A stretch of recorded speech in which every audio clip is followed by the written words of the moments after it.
What up, everyone? Welcome to Small Talk. It's episode 106. Here with Chris and special guest Eddie Money Mendez. Hey, What's up? how's it going? What's going on? Not much. Busy week. As I was saying in the backstage there, been a crazy couple of weeks. I mean, after Halloween and just getting ready for Christmas and all that, It already feels like it's Christmas, like next week, man. Once December hits, it's just a blur. I've also got a good few weeks off. I had to use up vacation, so I'm looking forward to that. Yeah, let me just put in the chat here.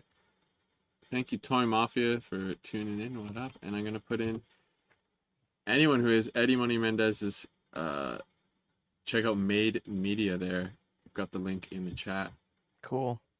Yeah, I don't know, guys. Badfish really steps up to the plate when Sean can't make it, which is the case tonight. And we'll see if he goes ham on the clips like last time he was in charge. It was a little bit out of control. Oh man. Yeah, I should. I haven't thought about it that much. So See I'm what all we got for here. more clips. I definitely hit Dean hard because of his HasLab one last You time. So forgot to say pause there, but we'll allow it.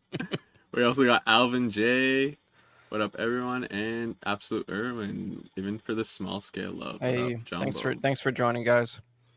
Yes, thanks for joining, everyone. Make sure you hit that like button. I always forget to say that when I notice everyone in the chat. So, yeah. So first of all, we got our couple of quick show overview. We've got our new this week. Our show topic tonight is HasLab fatigue. We're gonna grade some figures, and we got a couple of Star Wars updates, some hyperspace highlights. Cool. And that's gonna be a quick one though. But let's get into it here. Running everything. Got to make sure I got everything up before I make a fool of myself. But here we are with the HasLab in the background there. We'll be talking about that later, but it's the Canadian takeover again. So this slide had to come back.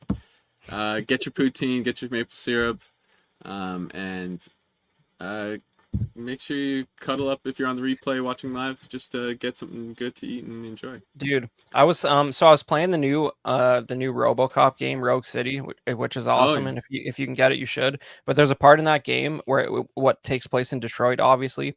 So there's like some terrorists who are going to blow up the bridge to Canada, and like one cop just says, "But where will I get my maple syrup if they do that?" And that's like the only thing anyone says about the bridge blowing up in the whole game.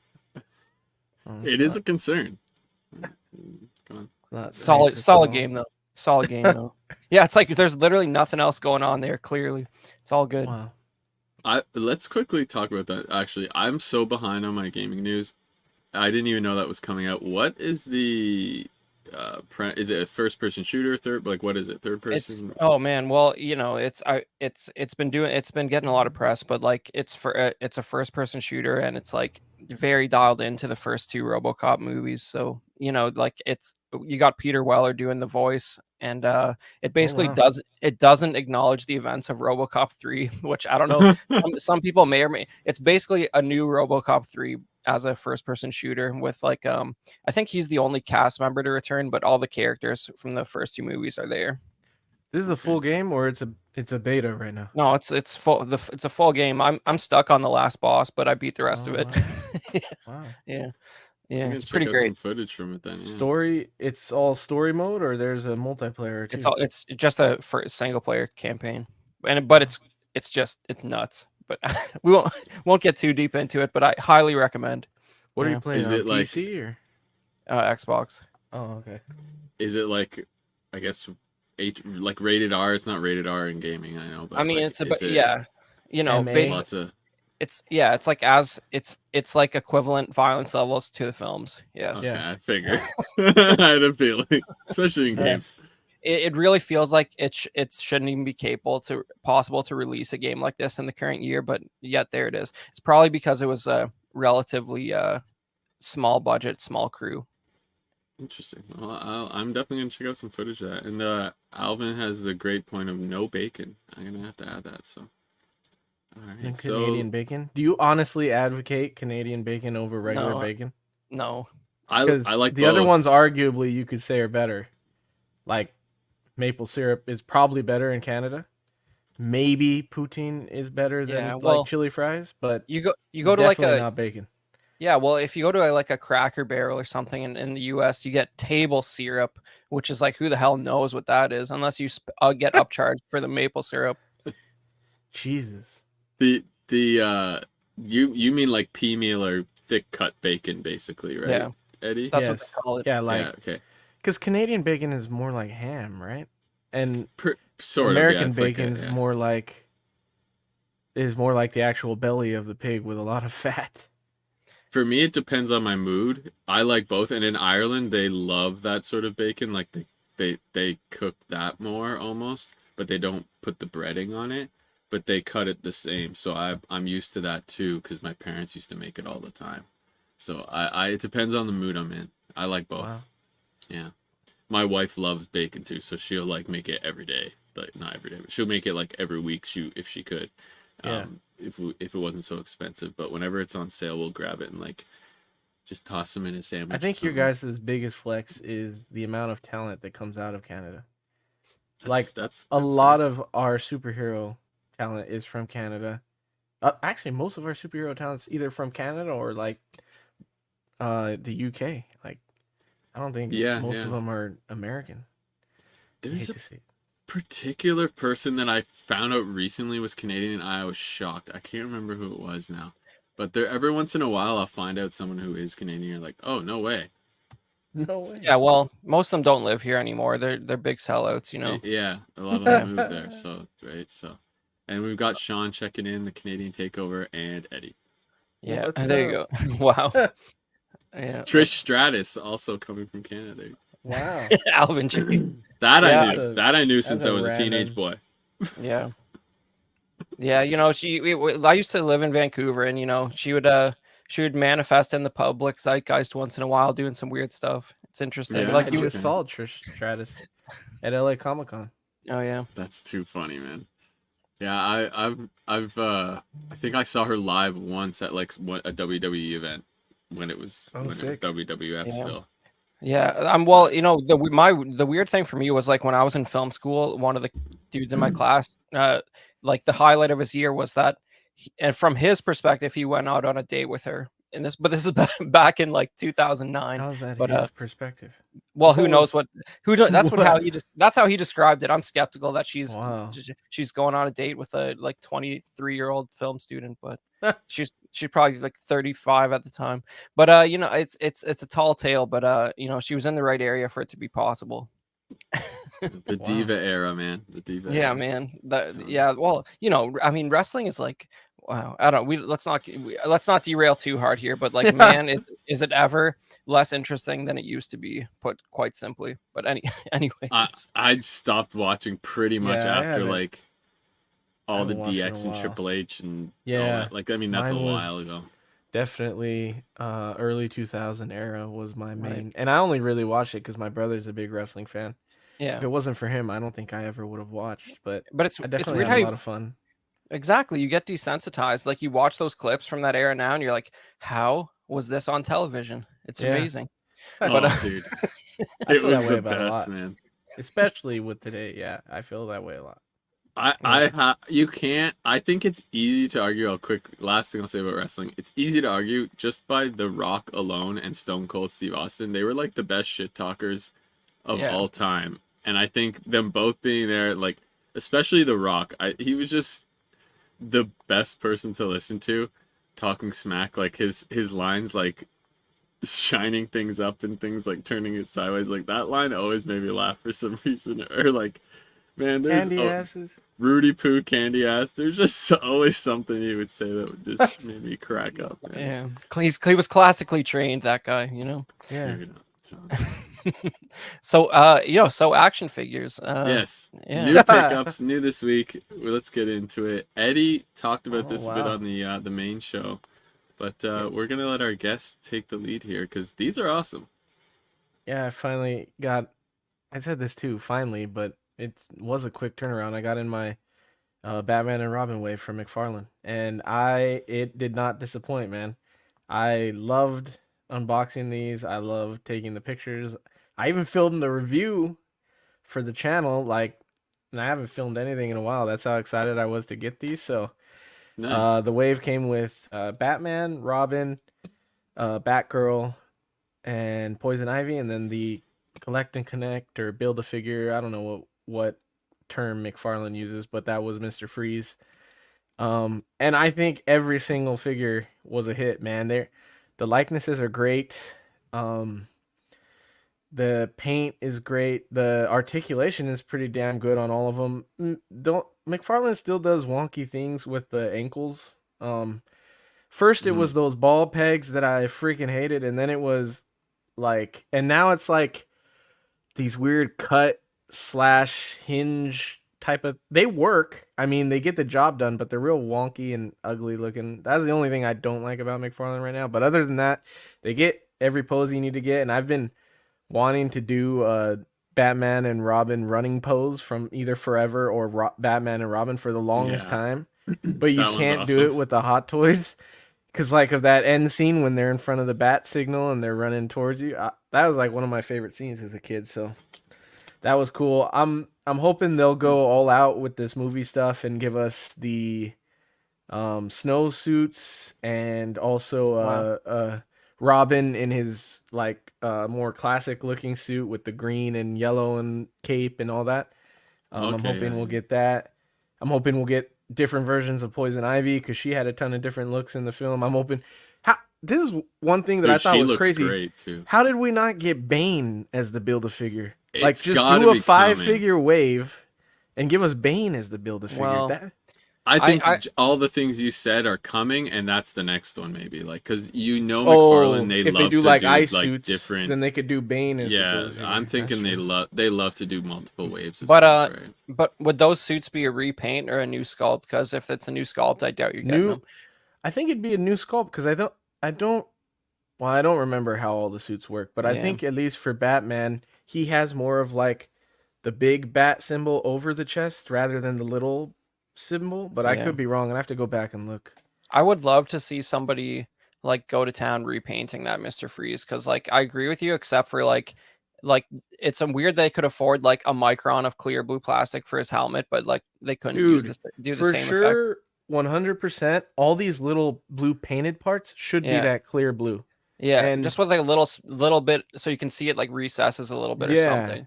And even the silver, you could see on you can't see it in the picture, but on the helmet, it has actual silver paint because it was printed in a clear plastic. Right. And then the body is that swirly sort of matte mold. Yeah. So it's like, damn, dude, they could have done it. It's still pretty badass. But but in the movie, he's like legitimately chrome, right? Yes. I don't know. I would love to see like somebody take one of those like Molotov like chrome pens to this guy and then give it like a black wash. Somebody will do it. Yeah. The sculpt on all of them, like you said, are awesome though, man. Dude, they went all out, especially with Poison Ivy, like all the vines all around her. And then I was saying in the video, like they actually gave her the leaf in her hand where she blows the powder that makes them fall in love. Oh, no way. So, and then like they sculpt the vein or vines around her eyes and through her hair, and the hair is a cool sculpt, like, and the whole suit has like the whole vine look. It's pretty dope, man. This was a sick wave. I'm glad that I went with the whole wave, and I'm pretty happy with them. That's what I was gonna say. So the paint on Mr. Freeze could have been the chrome and the blue clear plastic parts, and then on Robin, the red for the Robin, I feel like in the movie it was more of like a candy apple red, and then on the figure it's more of like a dark brown orange or a burnt orange kind of a color. So that's like not accurate to me, but they're still all really awesome figures, dude. Yeah, I was even tempted by these, but I'm trying to be very picky right now with stuff. So yeah, these are awesome, I think. And the like you said, especially Poison Ivy, I mean, and the sculpt on Freeze. Dude, and Poison Ivy, I think you could get all these figures on Amazon right now still, except Ivy. I think Ivy sold out the fastest because for some reason any Ivy figures are sought after. I don't know why. I'm voting that they're gonna do, knowing McFarlane, they've done Batmans we've never even seen before. They got to do more from this. I hope so, man. I hope so. It's weird that those two movies are getting like a collectible renaissance when like Yeah, very few people will actually stand behind them being good besides Eddie in the whole world. Yeah. I don't know many. Time. It's that time, right? Of that, it's that age is hitting where those people they're starting to get money, so they're marketing it. Yeah. Yeah. And then I finally was able to pick up the Jada Toys Chester Cheetah at LA Comic-Con. Jada Toys had a booth and they had some figures there, and I've really been wanting to pick up the Cheetah for I have like a nostalgia shelf where I just have like random things from my childhood, and he's gonna go on there. So that figure is actually really dope. Solid articulation, and the plastic is solid. Like it feels like a very high-end figure for only costing $25. That thing's pretty sick, and he comes with two heads, two hand swap outs. You got the 1-to-1 scale Cheeto there, and you got the Cheetos bag. How's the bag? And then it's just a solid piece of plastic. Okay, I wasn't sure how like wrinkly it was gonna be. Here, it's pretty good. It's got little creases in it. And then you have all you have all the like Cheeto printing on the front, and then like all the stuff on the back. I'm surprised they even did the back. Yeah, dude, cool. It's pretty sick. Actually, one of the cool things about the box, you know, on the like Cheeto bag when you buy it, how it has the nutritional facts and all that. On the box, it's like a breakdown of what comes in the box in the nutritional facts. So that was kind of dope. It made me like, that's pretty. I was like, dang, I kind of like this box. I want to keep the box, but wow. Yeah, it's a solid figure, dude. For $25, it almost feels like an import figure. So I definitely, if you guys haven't picked that up yet, or you were thinking about it, I'd definitely pick that guy up. I don't know what it is. I don't know what it is about the paint job on that thing, but like, I don't know. Is this just like, let's take a moment to appreciate Eddie's photography setup for a little bit, because like, I don't know if see on his hand, where it's like rocking out there, like where it's sort of, the orange gets darker around the edges. Is that just your lighting, or is it actually like, no, it actually has like a lot of highlights. Oh, cool. It has like a look where the outer edges of it look like a darker, and then inside it's like lighter. It has that all over the figure on every part of it. It's pretty. I just like that it's like a matte look, and it's like it looks it looks nice. Even better in person. It has definitely that matte finish, and what's cool about the hands is they have Cheeto dust on the right hands. Jesus, they actually put Cheeto dust in the hands, so. That was a pretty dope touch, man. So I really love this figure. And it has, for a small figure, it has 20 points of articulation. So it's pretty damn good. Are the bottoms, I saw a couple pictures where the bottoms of the shoes, are they painted orange with the footprints? They're white with the so they are toe footprints. Here, let me put you on. And the heel. That's sweet. What else has come out in this line so far? Like what other they're doing the cereal mascots from the older cereals, like the Frankenberry,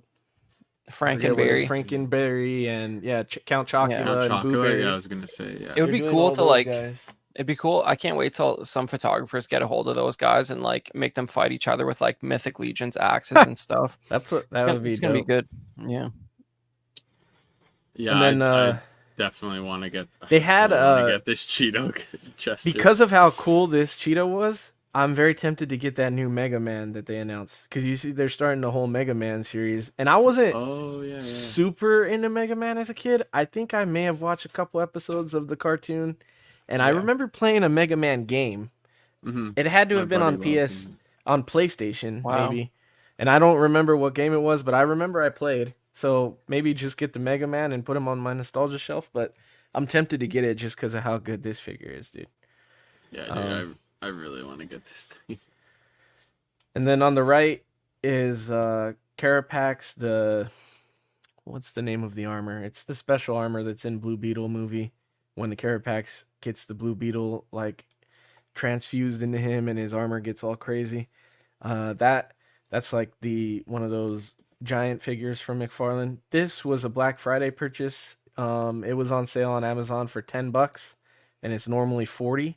So I was like, that's a solid hunk of plastic for $10. I'll take that since I have the other 2 Blue Beetle figures from McFarlane. I'd be able to do some nice pictures because I'm trying to get better posing and taking pictures and stuff, especially like creating scenes and stuff. So I thought that'd be cool to have them fighting each other. Just haven't done it yet, but it's pretty solid figure. And it has a decent amount of paint for what it is, and it's cool. It's very detailed. You know, McFarlane's the king of the sculpt stuff. So these all look great. Like, I haven't seen the movie, and I heard mixed things about it, but a lot of people were liking it, so eventually will check it out. I'm so far behind on movies right now, but yeah, definitely, this looks fun. Yeah, it's pretty cool. I'm happy with all of them. I think that was all the pictures I sent you, right? Or we had for my new pickups. I think, and then we've got these quickly as well. Yeah, I figure we might as well cover these because I've got this ObiWan, and I've opened it, displayed it for like a bit, and then I had to pack it up. But yeah, I have this. I love this one. I love this figure.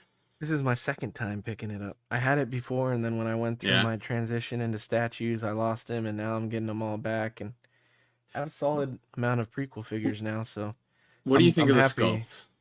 I think it's the best Obi-Wan we have so far, right? That's released. I don't know why people don't like it. I love it.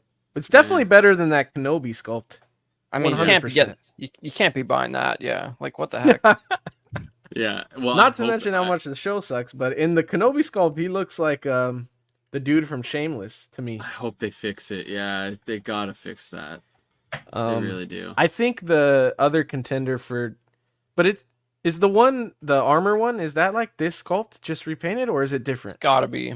It's gotta be. They wouldn't make another one. Sculpt, yeah. I think it's the same. So to me, it's good, man. Especially like maybe on camera it doesn't come off as good, but in person I feel like it's Ewan McGregor to me. I think it's great.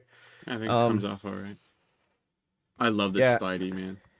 Yeah, and the Spidey, same thing as far as sculpts goes. I thought I was gonna keep the Spider-Man mask on him the whole time. I was like, you can't have Spider-Man without the mask, but the Andrew Garfield likeness is actually pretty damn good. I don't think I'm gonna put the mask back on him. I think I'm just gonna leave it like that because I plan to have all 3 of them. I don't know. I have Toby on order, and I've never really loved Tom Holland as Spider-Man. I know that might be like not a lot of people agree with that, but I never really I didn't hate him, but I didn't love him. And No Way Home, like the only thing I loved about No Way Home was the nostalgia. So like it would be cool to have all 3 of them with the the Sinister Six behind them, or at least what we saw in the movie. And I kind of want to do that pointing pose where they're pointing at each other. So maybe I'll end up getting Holland, but I for sure have Toby on order, and I think they're gonna look awesome together, and I think they're gonna look even more awesome with all their head sculpts on. Yeah, no, honestly, my big takeaway from that movie, I never watched either of the Amazing Spider-Man movies when they came out. So I saw No Way Home, and that was like my introduction to Garfield, and like I was like, you know what, this guy kind of pulls it off. I might check those out at some point. Haven't done it yet though. He has a very different feel of Spidey than Toby did. He's much more animated. He's much more like jokey, like that jokey kind of Spider-Man that you see in. And I thought he did a really good job. The movies are okay, but I thought him as Spider-Man was great. I don't know, man. I haven't seen it, but in No Way Home, like when he's getting the PTSD flashbacks of like, what is it, Gwen who gets falls. That's some hardcore stuff, man. I don't know. That scene was rough too, man. That whole thing was pretty rough. At the time, I was like, damn, this hits you in the feels too. I'm glad they went there though, and I saw the first one, but I don't know if I finished the second one of the Amazing ones. I don't remember now. The second one is the. Well, is it harder to watch? I don't know. They're both neither one of them. Which is the one with Jamie Foxx? The first. Yeah, that's harder to watch just because of what they do to Jamie Foxx. Yeah, I know. Yeah. Yeah. Well, they can't. I don't know. Once in a while, it's funny when they don't like. It's like everybody's big complaint about those original X-Men movies was like, oh, you're not giving them their original costumes. You had to make them cool. They all wear black leather instead of their like rainbow colored original costumes. And like that's what they did to Jamie Foxx in the No Way Home movie, right? They're like, well, we got to make him cooler than he was in that other movie where his teeth glowed with electricity. They went way out. They definitely went way out. He was wild looking. They went the way opposite in No Way Home though. In No Way Home, he's got kind of like a cool guy vibe. Yeah. And then his suit and everything is more comic looking. Yeah, but isn't the comic version of him like legit insane looking? Like his face is just like a big star. Yeah. It's like a green, he kind of looks like Kick-Ass. Like a green leotard with a big star on his head. Yeah. Which I was like, how are they gonna pull that star off in a movie? Don't even go near it. Yeah, it was just lightning. I was like, that's actually not bad, I guess. But yeah, it is pretty goofy looking. All the Spider-Man villains are pretty goofy looking in the comics. Yeah. No Way Home was really good though. Really like that. I want to get all 3 of these too, to be honest. And so those were all the pictures I sent you. I was gonna talk about these really quick. Funko, what you got? Funko did something that brought me back in, man. You hate to see it. Oh no! Not to buy Funko stuff, dude. I'm about to offload all that. Oh my! What? I saw these. Yeah. I was at Box Lunch the other day. We were at the mall shopping for Christmas gifts, and I was like, "What is this mini VHS tape?" And it's one of those those Funko soda figures that they do in the soda cans. But I don't even give a shit about that figure. I'm not gonna open it. I was just like, dude, it's a mini VHS tape, bro, from like Disney. I'm a big Disney guy, or at least from the movies when I watched them as a kid, and I love Robin Hood.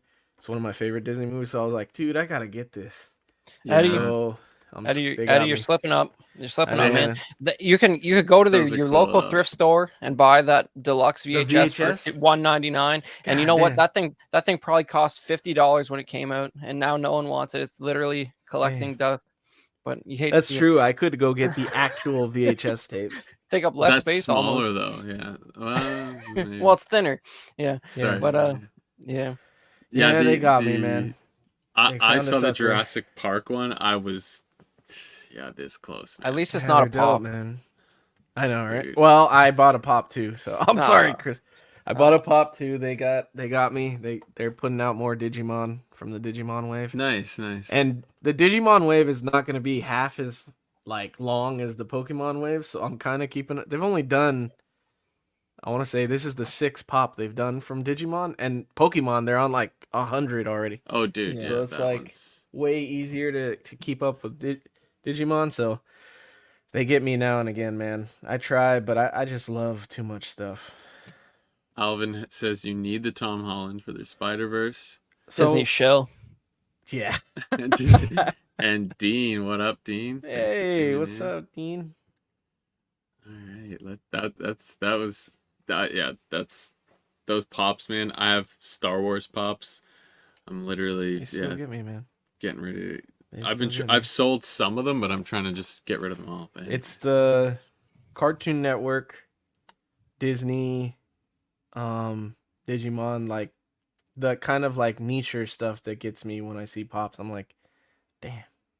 Yeah, Funko just does such a cool variety or when they find a way to lure you in. So yeah, as Erwin's saying there. So I don't know.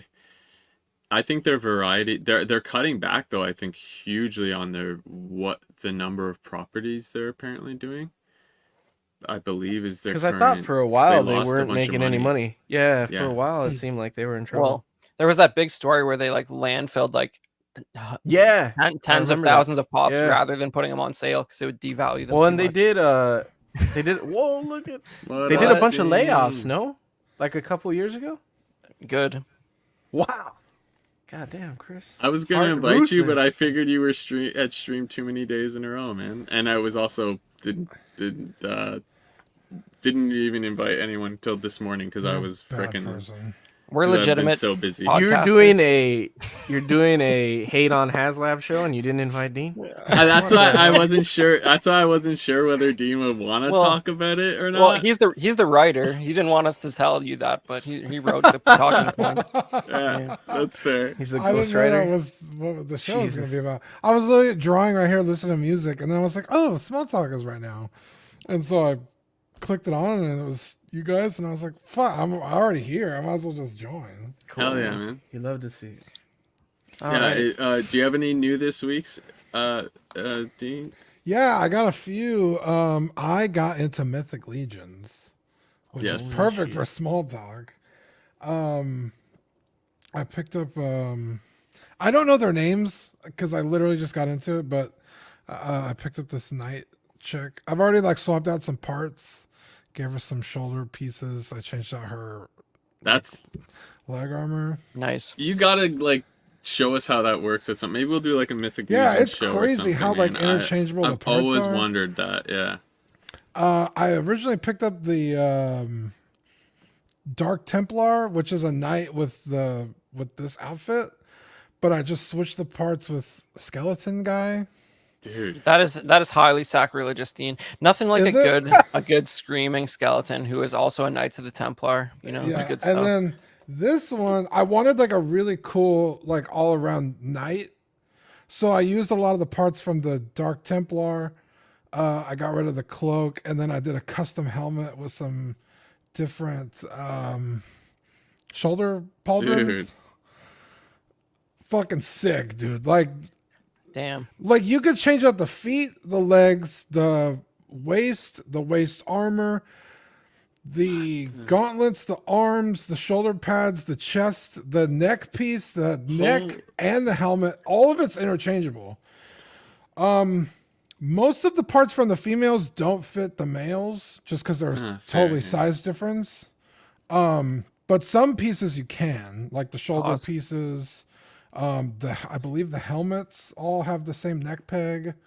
But yeah, so far I'm super impressed with Mythic Legions, and then I got the Dude, big, this thing. yeah, it has soft goods. A lot of them have soft goods now. Like okay. hers So, is also soft goods on the. What's Interesting. the deal? Is this a local pickup altogether, or why this many all at once? So 2 of them were local pickup at Stevens Collectibles. He did a price match for me from BBTS because they were on sale for $40. Yeah. Recently, And he has the Mythic same Legions stock there. as BBTS. But I had a pile of loot, but BBTS, when something goes on sale, won't let you add it to the pile of loot. That's lame. It's super lame. It's like, bro, I would have added a fuck ton of these to my fucking pile of loot, but they make you ship them separate. So I was like, fuck it, I'll go to Stevens Collectibles, and he hooked it up. And then I had a bunch of questions because I wasn't sure, and I'm a member of a Mythic Legions Cabal Facebook group, and apparently it's like the group to be in. And I started asking questions. Everyone's super helpful. This dude posted this custom helmet, which I really wanted, that you just saw in that Templar Knight. Oh, it's a custom. Okay. Yeah, it's a totally resin printed head sculpt. He drilled it out. So, and I was like, well, hey, I'm about to buy this helmet from you. Do you have like other pieces, so I could swap parts and see what works and doesn't? Because I'm going for a custom female character. I'm trying to make my own Elden Ring character in 12 scale because I already have her in 6 scale. And he was like, yeah, I got a bunch of shit. And so we came up with a price. He was like, I'll tell you what, you're new to the group. You're new to the Mythic Legions. I'll throw in some extra stuff for you. So I got like, Oh wow, that's cool. some different armor pieces. He threw in like a mace, a fucking spear, oh damn. a trident, another helmet, which is fucking sweet. It's like a Murmillo. I say that's like Gladiator. Yeah, Gladiator. Yeah, we got a big. Here, show that again. Yeah. Oh, dude, that's sweet. Yeah, so he made a nice little care package for me and sent it my way. And yeah, I'm man, because I love knights and shit. And All in, yeah. there's really no other line like it in 12 scale. You gotta make a burn. Yeah, dude. Hell yeah. That'd be fucking dude, sweet. I'm telling if you ever want to talk about them, same invite goes out to you. If you ever want to talk like news, if there's news about those, you can jump on, let us know. Well, that's why I jumped on here, because I wasn't sure if there was any Mythic Legions news coming up, because I know you guys usually cover it. So yeah, I wasn't I've been so busy. We're not doing as much news on everything that's coming out. But if you can tell, honest, I don't know if there has been. I think it's more been on the Cosmic. What was Legion. the one? Yeah, Cosmic Legions ones been recently. Yeah. So, but they just had their Legions Con, and they had the new Valiant Night figure, which is fucking sweet.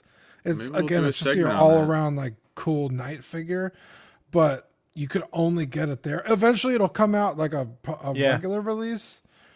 But fuck, I want it so bad. But they're like the only difference was like an extra head or something it has in there. Yeah, a different helmet and stuff. And all of the interchangeability, what's the articulation like? Does it hold up? It's pretty good. I would say it's like right on par with like a Marvel Legends. Okay, because I'm just maybe curious with all the crunch isn't as good, because usually there's ab articulation in a Marvel Legends. These don't really have that.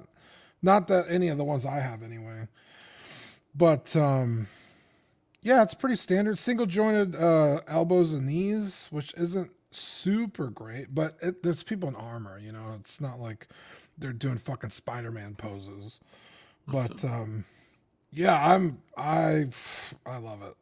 I fucking love Mythic Legions, and I'm really upset I didn't get into it until now, because all the cool pieces are fucking expensive. That's crazy. The like how everything like goes up in value for those, because they all come out around $30-$40, and then if you don't buy it once the wave is sold out or done, then they go up to like $80. So yeah, or I've seen some in like the 250 range. It's like, goddamn. So I've been pre-ordering a bunch just so I have them on my BBTS, and then if they come out and I decide I don't want them, I'll just cancel. I love when they do the random like holiday stuff, like when they did Santa Claus, the headless horseman. Yeah, and then they did so Krampus, dude, Krampus. That was a dope figure. So those are called Figure Obscura, and they try and do characters that are like established to have like stories that aren't like copywritten. So like Headless Horseman, Santa Claus, the Monkey God was the most recent one. Oh, the Monkey King. Yeah, the Monkey King. That was a cool figure. It sold out almost immediately. And they put up polls all the time, like what figure obscura do you want to see next, and you know, people Vikings comment would be dope. on. So yeah, it's. I think actually their new wave is there's a lot of Viking looking figures. I feel like I saw Yeah, there are. Yeah, I would imagine they probably covered that a little bit, right? I don't. Yeah, it would probably only be figure obscura if it was like a specific historical figure. Yeah, I would think so. Yeah, like a King Arthur or something. That would be. I don't know any Sword Viking in the stone kind of thing. I guess like a Valkyrie. That's Viking. That would be dope. Or Thor and Odin and those guys. So this line, I know they did like in the figure obscura wave. Didn't they do some He-Man characters? Yeah, like back in the day.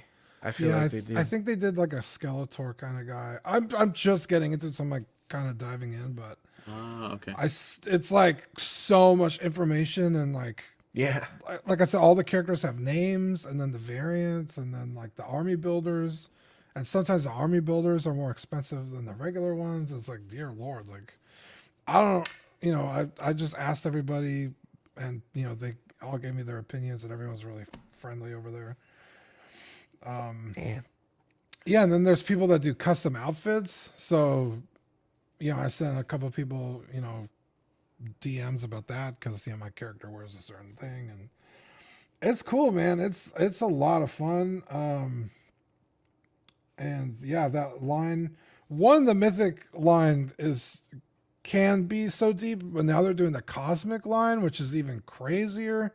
Yeah, because that can go even deeper, because, you know, you have like, it's like, I want to make like a Mass Effect character, because there's no real like cool Mass Effect figures, or the ones that do just don't have anything to go with. So it's like, I can just put a bunch of fucking cool aliens in armor, and it's the custom market is even crazier than like the actual figure line. It's so cool. I love it. Damn. Sean said they're making a ship soon. That's fucking crazy. That'd be dope. Cool. I'm trying not to buy that stuff, but if they do more like Viking kind of stuff, I'd be super tempted. They do Motu Tribute. Yeah. Tribute. There you go. Yeah. Yeah, they did I guess it's She-Ra and the white and gold. I know they did her. And I know they did. Yeah. Is his name Skratos or he's like the blue dude with the red helmet and blue eyes, and he has wings. Shit, I don't know. Don't get me lying to you. He-Man came out 50 years ago, Eddie. We don't know. I know none of us are gonna know. That's true. Yeah. So somebody mentioned here the VHS tapes from random Disney Happy Meal. Did you hear there's adult Happy Meal coming for a limited time? They've had that. Dude, I think they've had it for a while. Oh, did they? Okay. Because they had these really dumb looking toys in them. And I used the R word. Yeah. If I didn't. Oh, they no. were stupid looking toys, man. And Adriana was like, I need to go get one of these adult. And I was like, gonna say, dude, I can't imagine they'd be good. I didn't even eat kids' meals when I was a kid because of the like low amount of food you get in them. You get like 3 chicken tenders and a small fries. And dude, I've always eaten a lot. So when I was a kid, I'd order it for the toy and then I'd have to eat my other family's food. Like, did you know McDonald's is opening a new restaurant? Yeah, Cosmics or Cosmics. Like that. What? Yeah, it's supposed to compete with like Starbucks. It's like all drinks and like breakfast sandwiches. There's a few Holy breakfast things. shit. Yeah. Well, I heard. Bro, the menu I hear. looks insane. I've never logo really is got cool. coffee at McDonald's, but I hear there's like a whole cult Bro, it's behind boba McDonald's tea, coffee. smoothies, coffees, Holy frappes, like you name it. Like it's crazy. Well, McDonald's coffee in Canada is really funny because they like when the contract went up, they like jacked the coffee bean supplier from Timmy Hortons. So the McDonald's coffee started tasting like the Timmy Hortons coffee. Wow. They were really going Dude, at I it. forgot about Timmy Hortons. Timmy Hortons. I need to get a Timmy Hortons. Dude, there's one less Have than I 50 poisoned meters you from into me. calling it Timmy? Wow. It's way funnier. Let's be honest. It's good. Yeah. Oh fuck. I could be at a Have you Tim ever- Hortons in less than a minute walk, probably 2 minutes maybe. Yeah, same. Wow. It's across the street. Uh, What a time Have to be you ever alive. watched? Have you ever watched what's that show? It's on Kim's Amazon. Convenience? It's with Krasinski. Oh, Jack Ryan. Yeah, Jack Ryan. Yeah. There's a scene where he goes into he's like trying to like do some like backroom shit with someone, and they're like, "Oh, what's your name?" He's like, "Tim," and they're like, "Tim what?" He's like, "Horton." Dude, That's anytime fucking I awesome. see that, there's a couple shows recently that I was watching or movies or something where it was like a side something. There was a Tim Hortons in the background, or they went to get Tim Hortons, and now I always think of you whenever I hear Timmy Hortons. Cheers. Yeah, it looks like at this rate, guys, once we're done our new pickups, we'll just have to briefly make fun of HasLab, and then that'll be the show. Yeah. It's Sorry. okay. I'd say welcome to the small talk show. We're just talking about Timmy Hortons. You and invited all the kinds of big good stuff. talkers on Small Talk. I don't know. Well, what at the least hell you were thinking. At least we're living up to the Canadian takeover. It's good. Hey, we had to talk about those Mythic Legions, all right? And all right, so let's continue then. But yeah, that was a lot. Let's get into your new this week here. All right. So I put this picture on here because I had the distinct pleasure of going to. So in America where I don't live, you guys have a lot of regional Star Wars collector clubs that are like very off the chain. Like they take it very seriously. So this Christmas party I went to was in Pennsylvania, and it was the Pennsylvania Star Wars Collectors Club and New York State and a couple other ones, and like 4 Canadians went along with me to this. And this picture is their club Christmas party Secret Santa pile of gifts, like for like a white elephant type thing. That's how crazy these guys are. This is like an OxCon type thing, right? Where these guys all just go insane, except for they're all like 50 and like have amazing jobs and like have been collecting Star Wars for 100 years. and like are members of the Illuminati and stuff like that. Wow. So like it's pretty so it's like it's a pretty crazy party, right? So like I brought something and you could steal from each other. They sort of gamified the whole Secret Santa thing with like steals and stuff, and I ended up with the like deluxe TVC chrysanthemum and this holiday special Chewbacca, which like in Canada that's like $100 worth of figures, which is crazy. Yeah. And it's just in this box here, right? And like this black chrysanthemum is nuts, man. Like it takes me back to like those old comic packs where you could get like a giant like Yuzan Vong figure for like the price of a regular figure, and like he comes with so many weapons. And like look at this, he just has these 2 swords. I don't remember in the book of Boring Boba Fett if he had these 2 swords or not, but like he looks awesome. He's screaming. He looks like he's almost like a, if you guys, I don't. It's just it's an imposing. It's a beautiful 3 3/4 figure. I don't think I've seen one this nice in a long time. And that holiday special Chewbacca is just a meme, and I will not open it because it's just a tissue on a Chewbacca. Yeah. But yeah, it's funny with the card. The Black Chrysanthemum is vintage also? That is the TVC one. Okay. Because they also just released the Black Series one. So well, there's two versions of the TVC. Neither have a regular card back like this. One's in those like deluxe boxes, and this one is even more expensive than that and has a bunch of accessories. Like he even has like a beer stein. He has so much stuff. It's crazy. Nice. But like it just the paint job and the weathering, it's just so funny to think back not so long ago when we had that really garbage Black Series comic style one where it's like it looks nothing how he does in the show, and it's just like a Chewbacca like cobbled together with like some random parts and like no paint. And like comparing that to this, like this is about as nice as a TVC figure gets in my opinion. And it was weird, like when I showed this picture in our group chat, and Zach was like, he can't stand without a stand. And Zach says he doesn't use a stand for any of his TVC. That blows my mind, because like this guy has big feet, but most like the clones and all that, like I don't know how you have 20, 30 of those sitting on a shelf without stands. It's a disaster waiting to happen. Yeah, but, especially if you kick anything. Jesus. Yeah, the slightest vibration. But beautiful figure. Ekwan says, "Don't talk about those comic Black Series figures." I remember. No, they. Oh yeah, they just came out with the actual Black. Yeah, Series yeah, they did. Okay, hold on. Just solo Cammy for a second, because I got one more. All right. I'm figuring it out. If you can, yeah. Sorry. So I forgot that I got this. So this is that new. Oh, I saw that today. Yeah, the new Thrawn, and he's got this Abomination card back, which shouldn't have a cartoon version on it as a TVC it's figure. out already, so though, let me just ASMR this real quick for you guys. What? Oh no, he's doing it. It hurts because that card back's wrong, and this Thrawn, which it won't focus, but you need to open it for the so ghost this guy, that you're getting, right? So the nice thing about this guy is he doesn't look like how he does in the Ahsoka show. He looks like real Thrawn, which is cool. But yeah, excited. So what card back should he have had? Well, there's no live action Thrawn other than Ahsoka. Well, basically in TVC they didn't do cartoon art on the card backs until this card. So if you got if you got a Clone Wars Anakin and Obi-Wan when they first came out, have Anakin and Obi-Wan. Yeah, I remember those ones. They broke the rule, and it's offensive to me. Wow. I want to grab that figure for the Although ghost, I'm not gonna lie, I'd rather have that Thrawn on the back than the new Thrawn. So. Yeah, but it shouldn't be either. Yeah. But yeah, fair enough.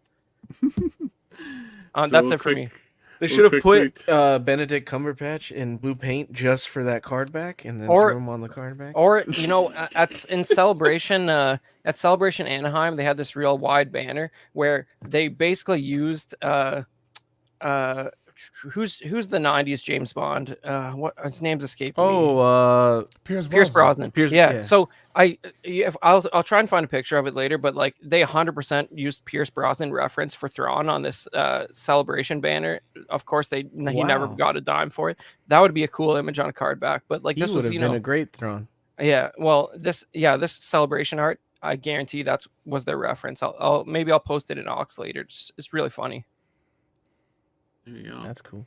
Also, Erwin agrees with you, so. Wow. Yeah, I think it is an atrocity, Erwin. Absolutely right. So we're gonna quickly touch on the CW Figure Awards. Go get your votes in. It's open till Monday, I believe, the 11th. Yeah, Monday. Yeah. And so get your votes in. The link is in the chat. You can scan this as well. This should be the updated link to the new one. So make sure you get your votes in, ladies and gents.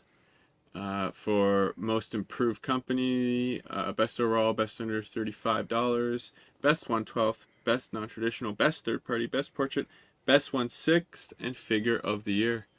Make sure you get those votes in. So we're gonna get right into the show topic, right into it. 45 minutes, 50 minutes later, but that's okay. We're talking HasLab fatigue. So just to bring up some stats for this one,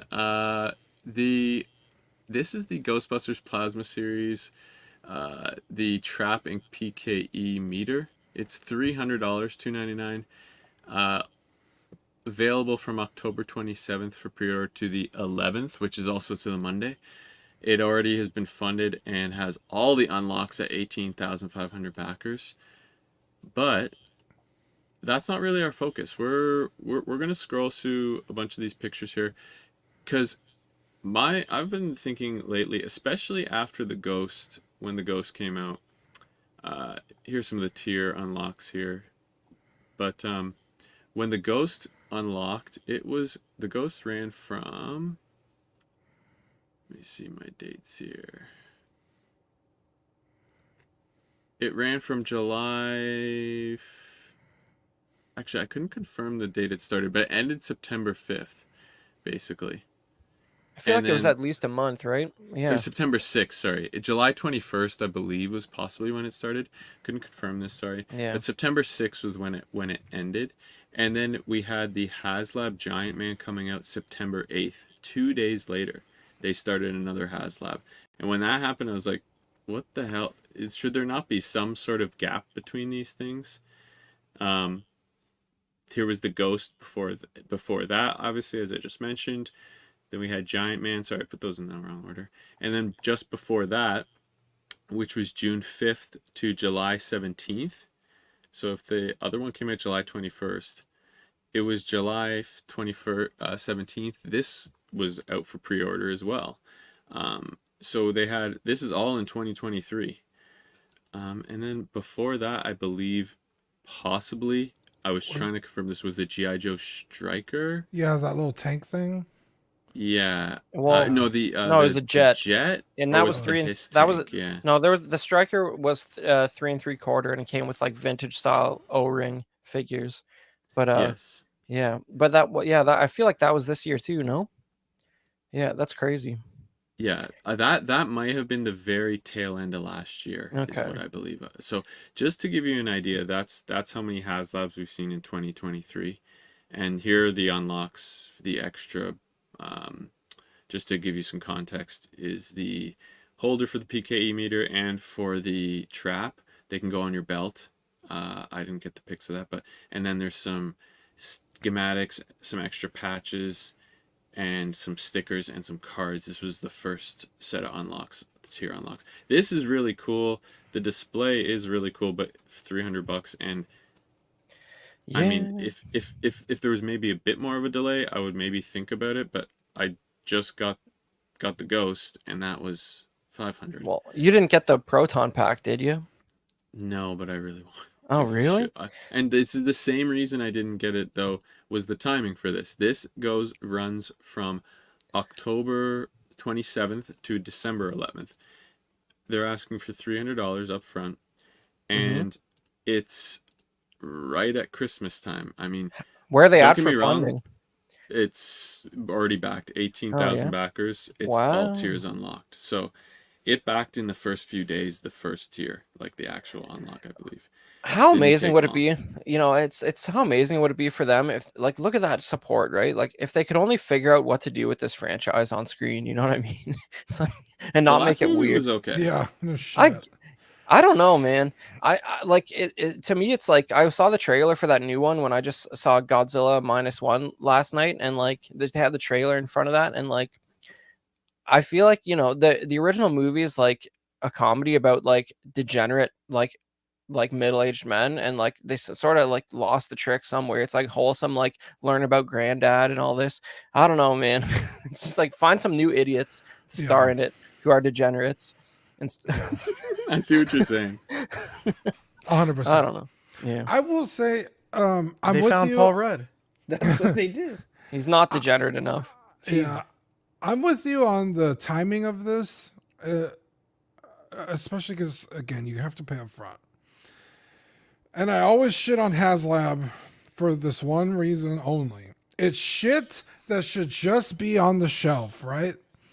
This, however, is a very niche product for niche collectors, right? For people who really love Ghostbusters and they want the 1-to-1 scale proton pack and all the accoutrements that go with it. Like, this makes sense for a HasLab because it's like, hey, not everyone's going to want this. Everybody wants a fucking Razor Crest, okay?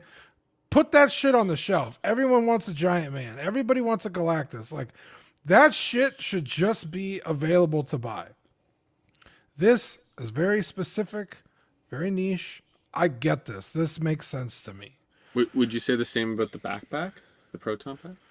Yeah, because like only It's like so big. And like... Yeah, it's a 1-to-1 scale prop replica. If you're collecting prop replicas, like that's like your bag, right? Like I don't really know anybody that.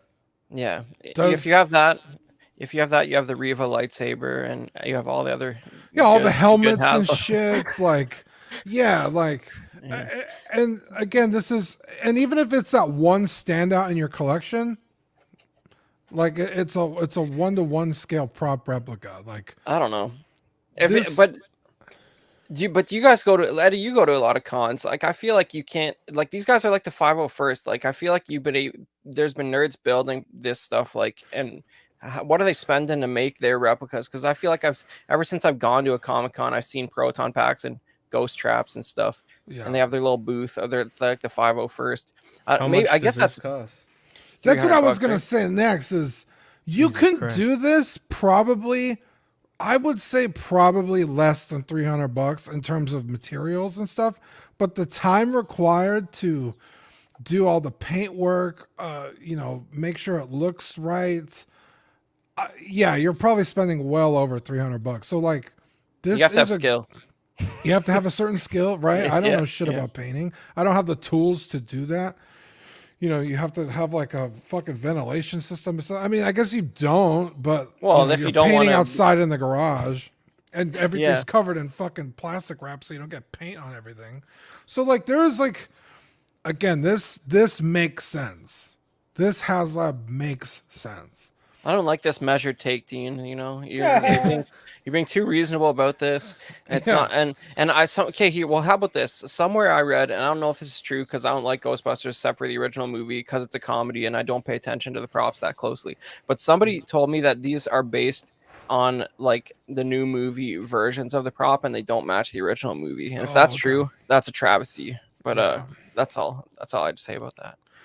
I mean, I don't want to go for HasLab too much here, but when those movies first got made, they hodgepodge shit together and didn't keep record of what was what. They didn't take detailed photos. I guarantee you there's a whole fucking department at whoever owns fucking Ghostbusters that has all this shit, I'm pretty sure schematics, and we use this screw and it's this many threads and it's it's those nerds at the con. It's those nerds at the con, man. Like I think it's just like the 501st, where like, you know how like Disney started harvesting them to like be background stormtroopers rather than figuring stuff out themselves. Right. I think it's the same thing. I feel like one of those community guys probably made the props for the movie.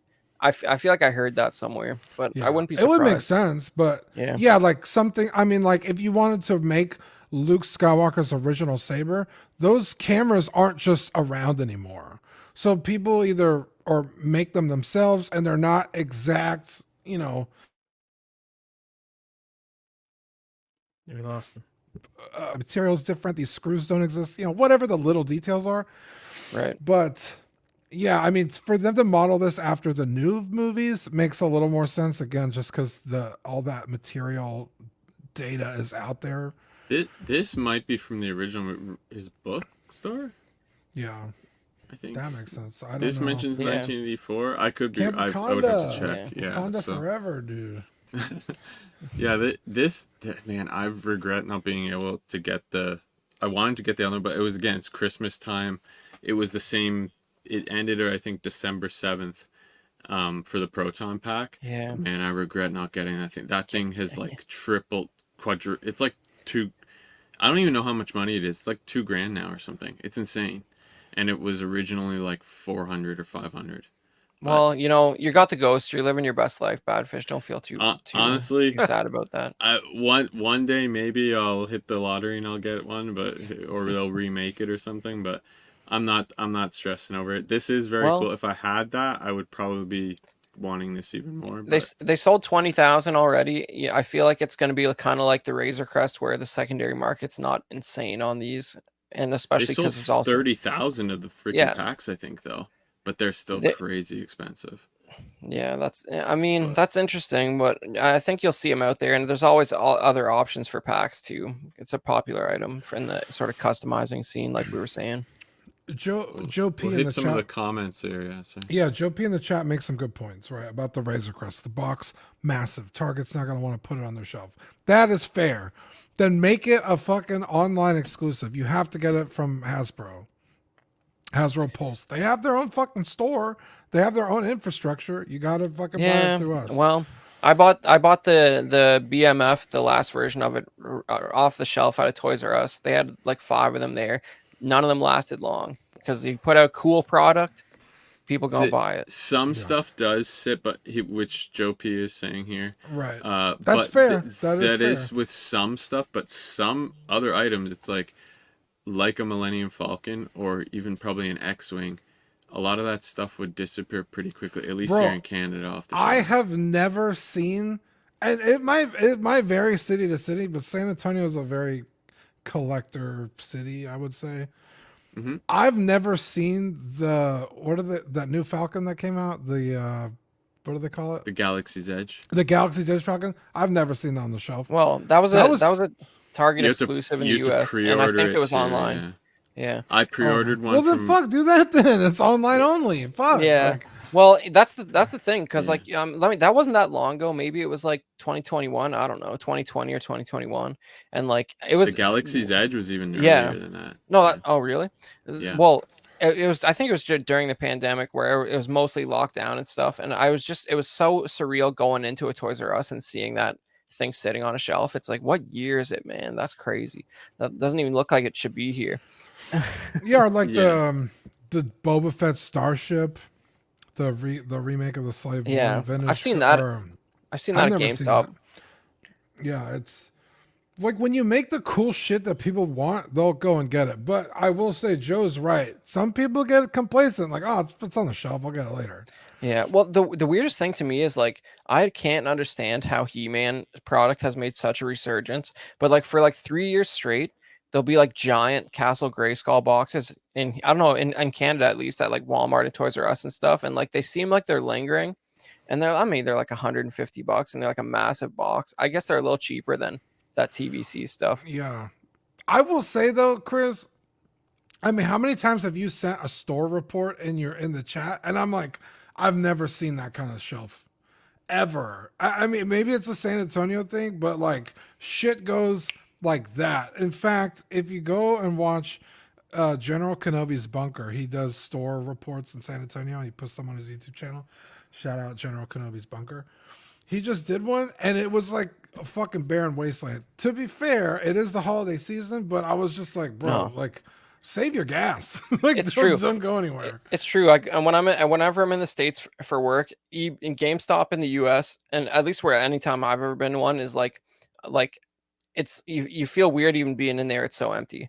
It's like I don't even know what's. I guess you buy physical game media there, but it is a whole different story. At least in the Toronto area. Like I'm in a highly populated area, that might have something to do with it, but I don't know. It seems like GameStop Canada does have pretty good distribution. I definitely saw, because I've moved in the last couple of years from one definitely larger population center to a smaller one, and that had multiple Walmarts, and now the one I have has, the town I'm in now has one, and I could like hit, before I could hit like 4 or 5 technically if I really wanted to. So definitely the supply there was a lot different, even at the GameStops there, as they were EB Games at the time. But I think even that has kind of dried up, because as I was leaving there, it seemed even then that Walmart just would sit with the same stuff, and then maybe you would see a new wave, but they would get 2 boxes and they would disappear in a day. Yeah. I don't pre-order anything though, like that Rebels Thrawn TVC I found at a GameStop on the shelf, and like it's interesting. It does sort of come in waves, I guess, and that stuff's probably at a low popularity time period, at least as far as physical retail. But it would be since we're talking retail and action figures, I do want to mention, the America finally got one physical Toys R Us location back, and it's in Mall of America. Yeah, I was gonna highlight that's that crazy. possibly. Yeah, it's actually a lot bigger than I thought it was gonna be. Just based on the picture, I was like, oh, it's a little storefront. But when you like look in it, it's like, oh fuck, it's a big ass store. Yeah. But I guess the Mall of America is fucking huge. I've never been, but I heard. It's like a novelty. There are a bunch of movies filmed in there, right? Like Commando's got seen in there, like all kinds of classic stuff. Cool. Yeah, I didn't know. But isn't it? I feel like it's the same mall in Jingle All the Way as well. But I maybe someone needs to fact check me on that. Oh, I think it is. Yeah, but which is like that's there's something cool that's the place that got Toys R Us coming back. But it remains to be seen if it's well stocked on the stuff we actually care about. But hopefully you get 1 or 2 more. But that was just something interesting I saw as I follow Toys R Us on Instagram. I saw that this week. Here's another question. What's something that can bring momentum back to some of the projects? Like, is it more tiers? Is it spacing them out more to like have that want, or is it? It's not failing. It's not failing. In Badfish, the big problem is that you want Ghostbusters and you want Star Wars. You're supposed to only like one of those things. I'm not saying that they're not failing. I'm saying that I think that they would get more purchases if they spaced them out more, and I think that there would be a bit more desire for them, because I think there has to be. Maybe it's just me, but I think there has to be some fatigue. Like, there's only 2 HasLabs a year, and it's like, fuck, I hope it's a Star Wars one. Make people like. Yeah. I mean, you're not gonna get it if you don't order anyway, right? So it's like, or pay double on the aftermarket. So it's like, they should be a lot more limited, because it is a lot to jam out in a year. But what's the best-selling one? Crossover fans, I would say, like from Marvel to Star Wars to G.I. Joe, there's got to be. You would think that those collectors who maybe are interested in multiple HasLabs are probably picking one of them, versus if there was a bit more space. Well, again, a lot of this shit should just be on the shelf anyway. Was the Galactus the best-selling one? I'm guessing it was Sentinel or the Galactus, because that'd be like cheaper, and Marvel Legends has a big fan base. But I'm sure it wasn't more than 40,000 or something, right?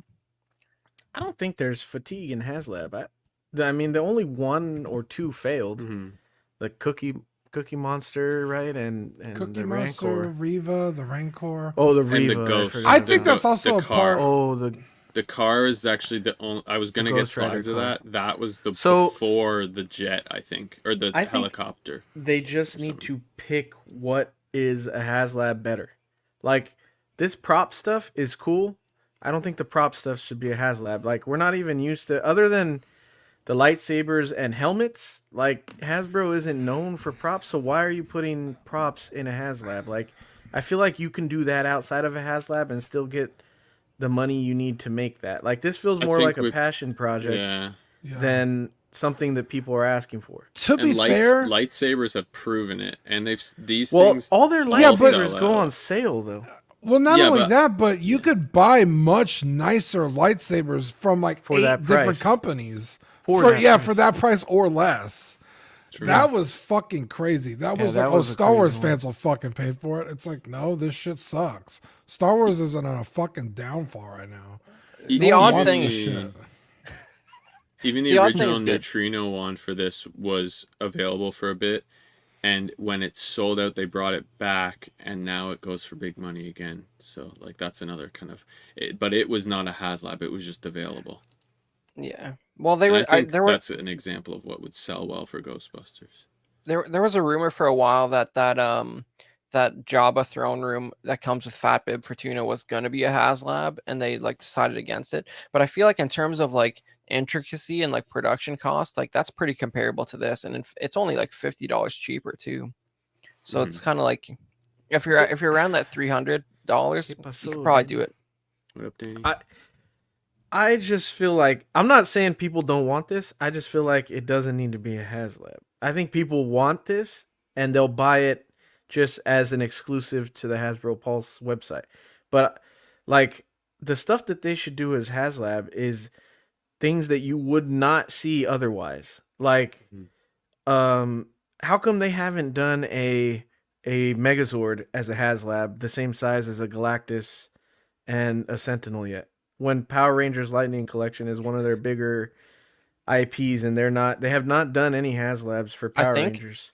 I think if you look at the IPs they're doing HasLabs for, they don't think Power Rangers fans have enough money yet to buy a Megazord. Have you seen those other Megazords they're trying to hawk out that are $100? I'm saying the median Power Rangers fan has not reached peak income yet. That's what I'm saying. So it'll get there. Like they'll do it. Wow! Yeah. How dare you? So what do we got? No, it's just the age thing. Yeah, it's just the age thing, man. It's not a slight. So you're saying they're going for more of the gen. What is like Gen G.I. before Joe millennials? What's before millennials? Gen X. Gen X. They're like G.I. Joe, Ghostbusters, Star Wars. That's ancient stuff, man. That is true. They're counting on money. Well, but G.I. Joe makes a lot of sense because there are so many vehicles that could be. They could literally do G.I. Joe HasLabs until the end of time. Yeah, just better versions. They will continue to make vehicles, and Star Wars, same thing. They have vehicles that they could do in 12 scale, or if they're doing 3 3/4, whatever. There's a ton of vehicles that they can go until a long time, and that makes sense. But like, I don't know, the rest of the stuff, like the Cookie Monster and this, I think those are the Ghost Rider. That car did not need to be a HasLab. It was way too small. And if people are saying like the size is the problem, that Ghost Rider car wasn't that big. That was definitely something you could have on toy shelves. Yeah. Well, McFarlane does better paint jobs on stuff the same size. $150.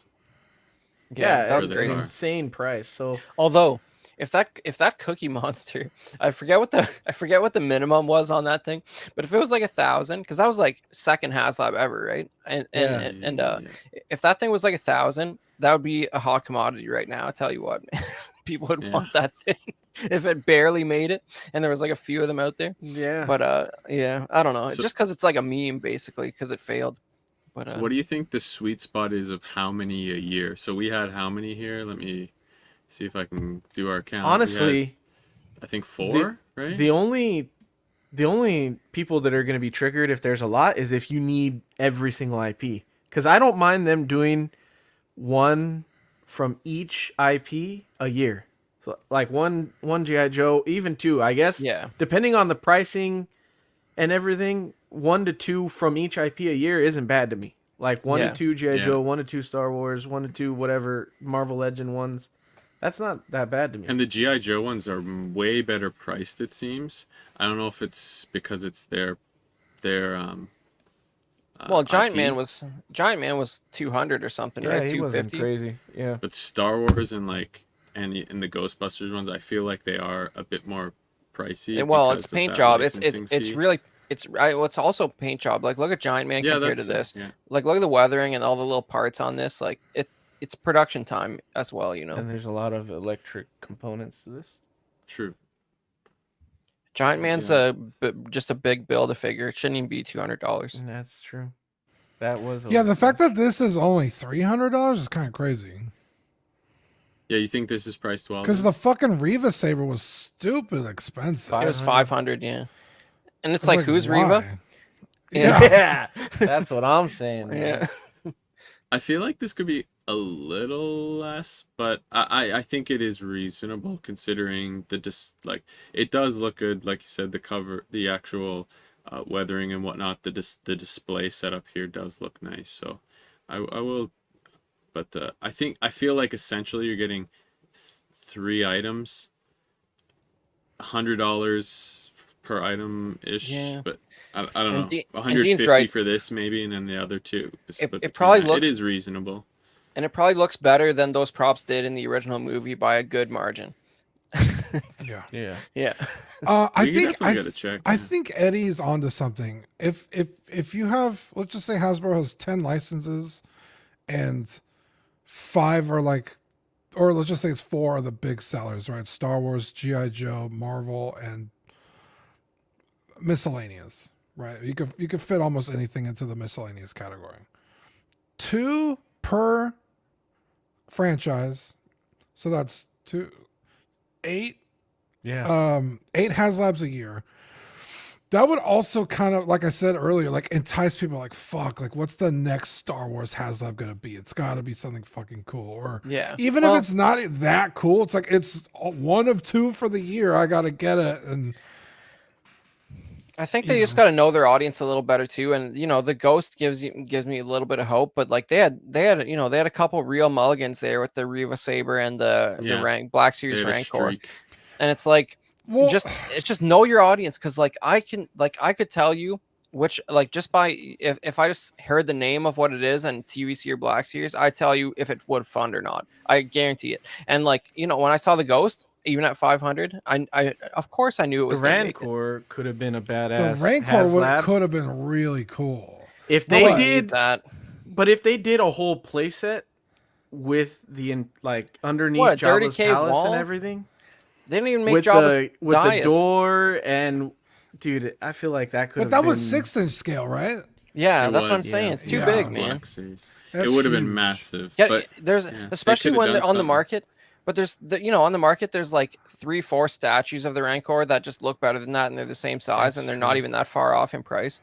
It's like, it's not the right scale. I don't know about that. I think sometimes. How much was the Rancor? It was like, I think 3 or 4, 350 maybe. Yeah, I don't know. Yeah, that's too much because like the Ant-Man is 200. And it's not like they don't have the molds for Rancors in 3 3/4 scale. You just but it was size those up. They could have done that, but it was redesigned to have a lot more articulation.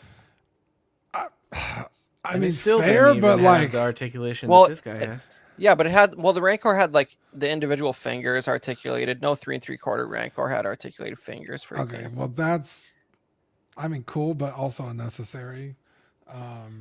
True.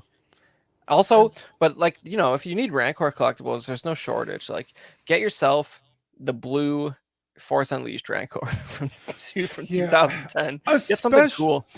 If you're asking people to pay up front, and the price needs to be reasonable. And $350 for a fucking Rancor is just not. At least with the Ghost, there's, it's essentially a whole playset in itself and a whole vehicle. They need to hone in on Clone Wars with the HasLab. They need to do gunships, and walkers and all kinds of that stuff, dude. Yeah, the problem is they've done all that stuff, and people, as soon as they post their, I forget the name of the like beetle-looking clone walker, but like as soon as they post something like that, they'll be like, some nerds will be like, man, this was $49.99 when it first came out in 2008, and it's like, well. True. Yeah, but but they have to make it like a little closer to like true scale or something to justify it in amazing paintwork. Because the Legacy or the Galaxy's Edge Falcon was just the Legacy Falcon with some updated paint. It's the same fucking thing. Which retailed $150 originally. Right. There's no fucking reason that thing should be $500. The HasLab Ghost, it's all brand new molding, all brand new R&D, everything. It's like, okay, that's a little expensive, but I can kind of see how, and it's not because I got it because it was cool, but I could see how you would need to fund. Well, no, because that's a bunch of horseshit too. I can't even justify that. Let's be fair. The Galaxy's Edge Falcon was $3.99. Oh, was it? I thought it was $4.99. I was gonna say, and I got it on sale on day. I got it on sale on day one. I paid 300 Canadian for it. So it's it's all, they're all talk over there. They're ready to move product. But it was 2020 when it came. Yeah. Okay. So it was the only reason I paid the $500 for the fucking Ghost is because it's cool, and I know that I already missed out on the fucking Razor Crest. I missed out on the Barge. I'm not gonna get them if I don't get them at retail. They're just too expensive aftermarket. So I felt like I had to get it at retail, so I did. But I still don't think it should be $500. But I'm not paying more than that. So I got fucked having to buy the HasLab. It's gonna get weird down the road. Like I was at a vintage toy shop and they had a Razor Crest, like no box, just like dumped in like a rubber tote. And I was like, wow, that's a weird sight, man. It's $300 Canadian even. But it's just like, there's guys who opened it who are already like, I had to, rearrange a room in my house, so this just no longer fits in my life. But you'll see them if you don't mind them loose anyway. I don't. I'm gonna open it anyway. The only other thing really is the other Kickstarters that other companies have kind of not jumped on the bandwagon per se, but have also, like, we're seeing the Thundercats layer, I think it was, the G.I. Joe ship, then the Cyberzoic stuff. So it's I think obviously some of those make more sense than some of the HasLabs. Because some of those things, seeing other companies, some of those things collectors have wanted for years. I mean, how old is Thundercats? Like Chris said a second ago, they've made every Star Wars vehicle for the past fucking 40 years. So when the HasLab comes out with one that already exists, it's like, okay, I could track down the old one and save $300. But you can't do that with something like the Razor Crest and the Ghost, so that makes a little more sense. But things like that fucking, and that wasn't a crowdfunding thing, but that Battle Cat for the He-Man, that thing was fucking sweet. People have been wanting something like that for years. So I don't remember which one of y'all said it, was knowing your audience more. Like, okay, there's a bunch of like something fucking cool. Like, we've never had like a Vader's castle. Do like a fucking Vader castle playset or something. Like, dude, it's so easy to, like, even if they would do, because you guys, you probably remember like the TVC Republic gunship. Zach has a couple gunships, but like the TVC one that actually had like the bubble cannons on the side, that is the giveaway how underscale that thing actually is. If they did one, like, of course, no one should have a Republic gunship that big in their house, but this is the society we live in, right? If they did one that was like 10% bigger, that thing would fund, man. People are crazy. Like, just know what you're getting into. Don't make a Reva lightsaber. I think Eddie was saying earlier, anything Clone Wars, like just the popularity of clones in general, and not only that, but like if you want that TVC, it's literally vintage collection. You want that Republic gunship with the bubbles, like a sealed one is like $2,000. I know, it's insane. It's for something that came out in like 2012. Yeah, it's crazy. All right, I think we kind of hit on a lot of the major points there. Does anyone else have any? I think we hit on some of the things I wanted to there. Any other comments on the? It seems like we got some good mixed opinions. You guys are asking for more. Two per year, per year per IP. So I'm on the opposite end. But I think Chris makes a good point that I want to dip my hands in too many things. I will say though, as tempting as like the Marvel Legends ones are, I haven't ever grabbed one. Star Wars is the only one I've gotten, and then the Ghostbusters ones, if it wasn't Christmas time, I probably would have gotten them, to be honest. I think there's an argument for two per franchise a year, because what's their real? They're spending money on R&D, but they're not like producing factory tooling for these things until they get funded, right? Like when you saw that prototype of the Ghost out of conventions, that is a 3D printed, like one of one, like hand painted thing so that they can tour it around, So like the big cost, what comes when they start setting up that production line, it's expensive to have top of their class people build this stuff in like ZBrush or whatever it is, but like they're not spending as much as they would to actually like set it up ready to build until it gets funded. So I think they can justify it. I think as well, if you did do 2-year, have one that's maybe on the lower end, maybe one that's a little higher. So just to give an idea, the G.I. Joe Striker, which was the jet, was $229, so that's not crazy. And then they did the Copter, which was $274.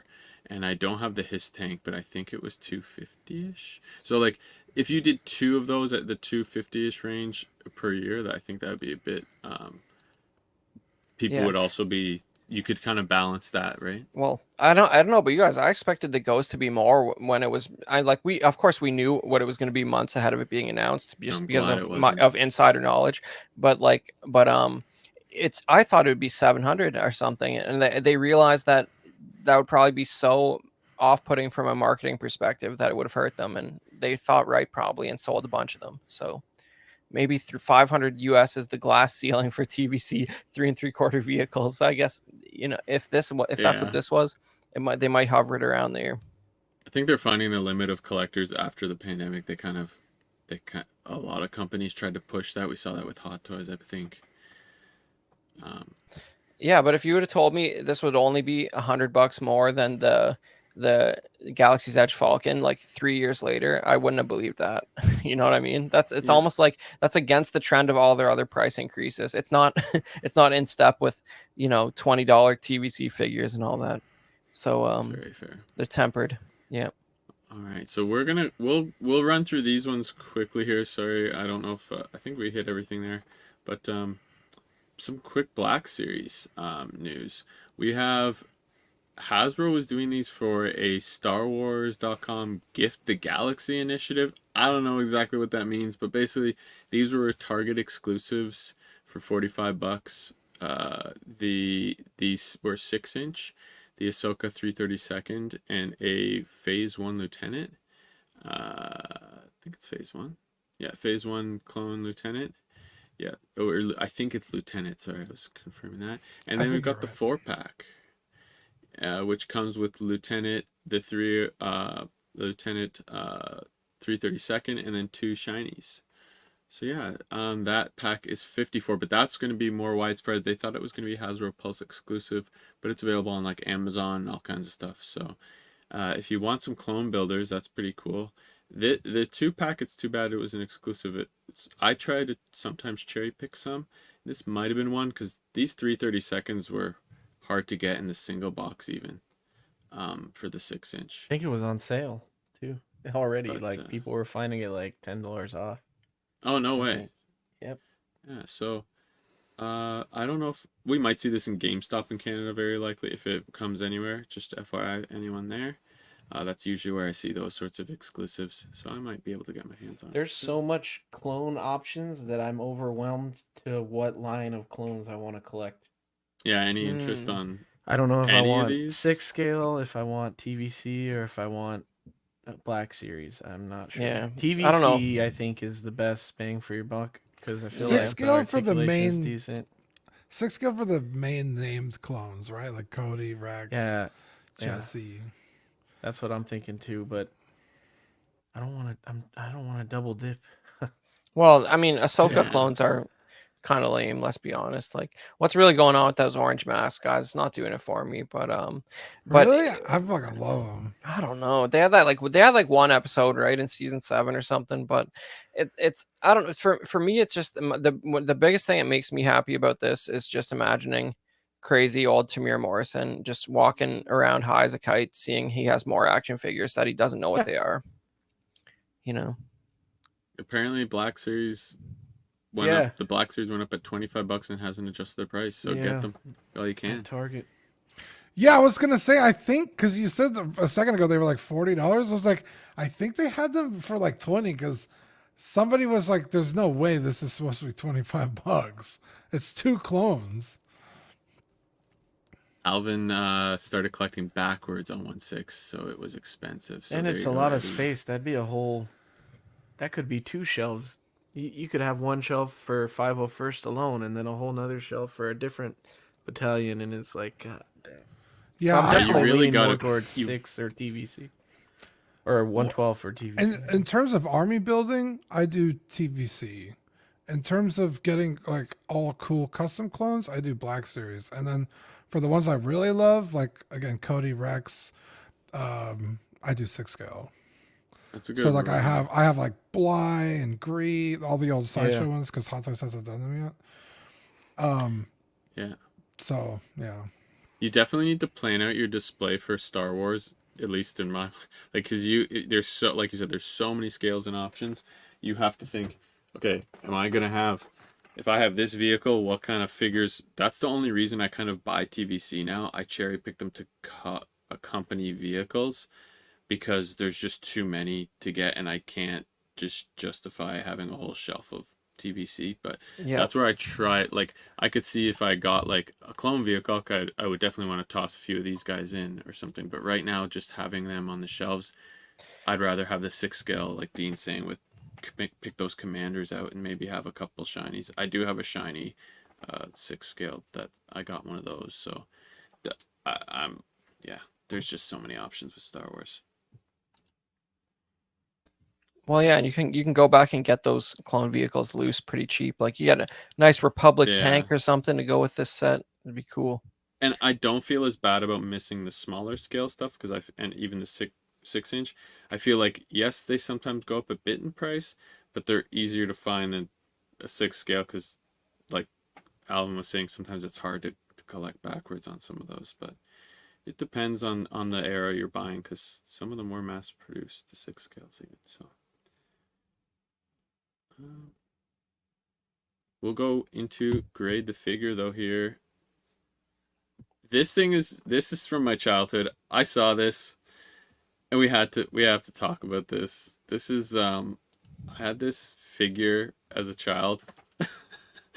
This is the Toxin, but this is I think an Americanized version with the American flag and everything.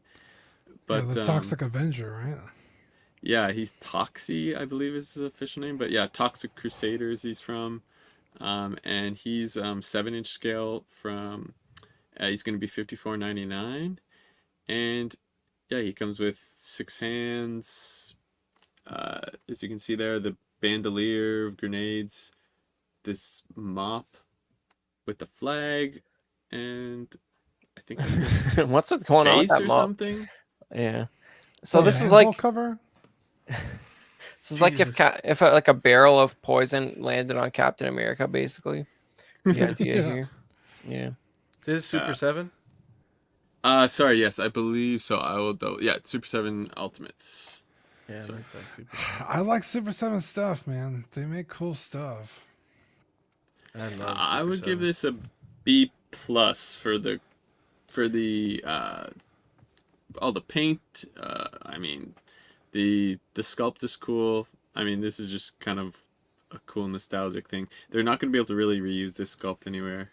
At least I don't think so. Well, lot of the American accessories. flag is paintwork only, so they might be able to do another colorway on this guy. But yeah, that's true. I agree. You know, it's just I'm glad someone's making it, so I'll give it a B plus too. But like this is one of those properties that just I don't know. Like I've never seen the movies or the cartoons, so I don't really know what I'm looking at. Yeah. Okay, you hate to see it. Because I just looked at Toxic Avenger, and that was like an 80s movie. Yeah. But he looks strikingly similar to this guy. No, well, there is a cartoon show that was like a kids thing. Yeah, Toxic Yeah, there's Crusader. different Is it based cartoons. on that movie? Yeah, it's the movie and the cartoon are the same. Yeah. Okay. Yeah, Okay. it's like it's like how they made in the 90s. You had Alien vs Predator figures and RoboCop figures, even though those are Yeah. like rated R movies. There's Yeah. like no regard back then for anything.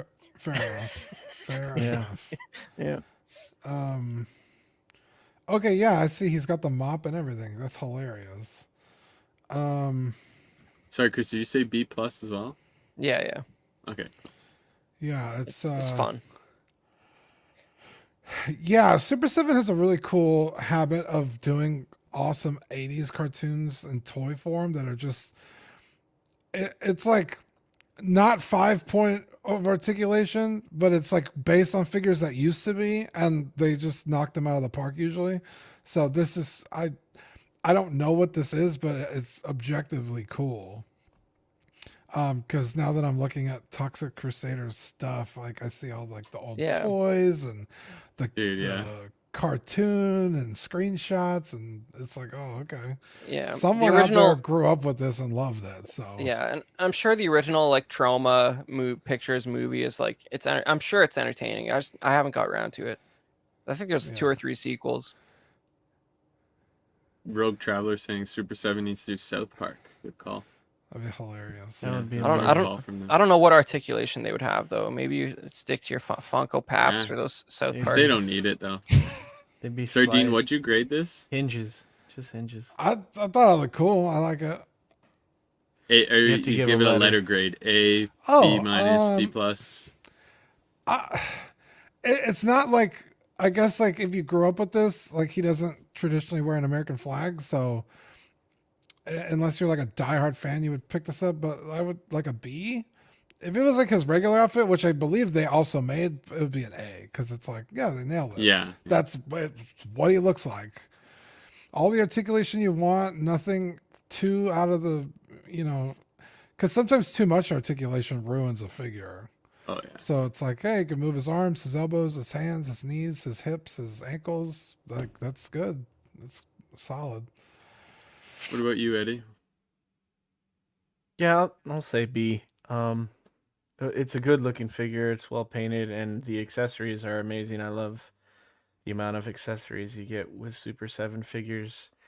I lean towards more articulation, so sometimes like characters like this, I mean, he's probably not he's not doing anything super dynamic in the show probably, but so it's probably good enough. But I've always leaned towards more, at least double jointed elbows and knees. Like that has to be a given. And I know why they don't do it. They give it that more of that old school action figure look. But that's what would hold it back for me if I was actually a fan of this IP. So yeah. All right, awesome. Yeah, averaging around the B part there. All right, so now we've got this NECA Ronin, Last Ronin TMNT. This is Raphael, First Fall from NECA. These are $36.99. There's also a Leonardo and a Splinter, so if you want to check those out. But this one in particular comes with obviously blood, battle damage. You can get arrows going into his shell and one going through his shin, and blood all over his knuckles and everything. This is really cool. I mean, I haven't even finished reading the comic. I have it. I bought the hardback when it was on sale. It goes on sale a lot on Amazon, so if you want it, I'm really tempted to go and get the original one, the armored one probably, and then I really am tempted to get this in Leonardo. But yeah, this is, I think, an A for me. This is so cool, and you don't see a lot of figures with like this much blood. I don't know. I think it's badass. Who is the Last Ronin? That's spoilers if you Michelangelo. haven't read. Oh, It's sorry. Michael. Yeah, it's Michelangelo. It's been out for like 2 years, guys. Come on, it's all good. Yeah, it's been the goofball basically is the last one. Okay. That's Yeah, because the I know whole this is idea. like everyone else is dead, and he's kind of finishing the fight, I guess. So I guess this is from when Raphael dies. Yeah, there he's might like- be a flashback in the comic or something, I would imagine. Yeah, but I mean, look, he's got arrows in him while bleeding out. He's like Boromir Raphael. Because I was like, wait a minute, why are we seeing this? Like, I thought everyone was dead, but if it's like a flashback thing, that makes sense. It's in the name of the figure, First Fall or something. Yeah. Yeah. Was he good. come back? Is he Turtle Jesus? Jesus. No, he doesn't. He's dead. This is literally the moment that he dies. I Alan think it likes looks this. cool. I love Ninja Turtle stuff. I gotta be honest with you, I'm not a fan of them dying, which is why I've never read it, because I was like, that's kind of stupid, but it's not my franchise. So if the original writers think that was the right call, that's up to them. I just don't have to consume it. But turtles make good figures, so this looks fucking cool. yeah, I think NECA has proven themselves time and time again. They make badass turtle stuff, so I'll give it an A. Very quick before Chris, you go. Ooh, Oilers Workshop, not small talk, but Hot Toys new studio, Hano Studio, just showed their new Wolverine figure and it's RSVP up. We'll talk about that maybe quickly at the end of the show. I think I got RSVP for that. Yeah, I think that's gonna be so if you want to get on that now. Sorry, so Chris, your thoughts on this? Yeah, you know, real quick, I'll give it an A just because, like, just looking at this and like look at it, like the leather texture and like the difference between that leather patch on the leg and the armor plating. Like you can tell what's supposed to be metal, what's supposed to be leather. This might be the best looking turtle figure I've ever seen. I have no attachment to this franchise whatsoever though, and I think that something's really weird going on with like turtle figures because like they hand that license out to like literally whoever wants it. Like there's companies that you've never heard of making turtles action figures. Like I forget, there was one Zach likes to make fun of on the if like a couple years ago. It was like it has Super 7, I think. No, there's one that's just like they have like a really janky name. I forget what they. Oh, Best Action. Oh no, I don't remember off the top of my head. Yeah, Loyal Subjects. They like that's them. Best Action. Okay, yeah, that's what I'm saying. Like, you know, there's Mattel ones, there's NECA, there's Super 7. It's crazy. I don't know if you love the turtles. I don't know how you survive, but this looks beautiful. I'll give it a. You buy everything, dude. And there's actually the years are on pre-order right now on there, and there's also the I think the original comic version of they kind of like are shrunken down with thicker faces. Those are also on pre-order right now on NECA store. Just FYI for everyone. God be with you. Sorry, go ahead, Eddie. I'd give it an A. I'm a big fan of everything NECA does. Like, I love NECA as a 1/12 scale or 7-inch scale collectible company. I love everything. I would love to have everything. I used to have a lot more than I do now, but especially turtles. They kill it with all of their turtle lines. They go deep in Oz, and they this one, like Chris said, I think it might be one of my favorite. Raphael is my favorite turtle, and the fact that you got him like a bloodied up Ronin here with the arrows in him, especially, it's a very like.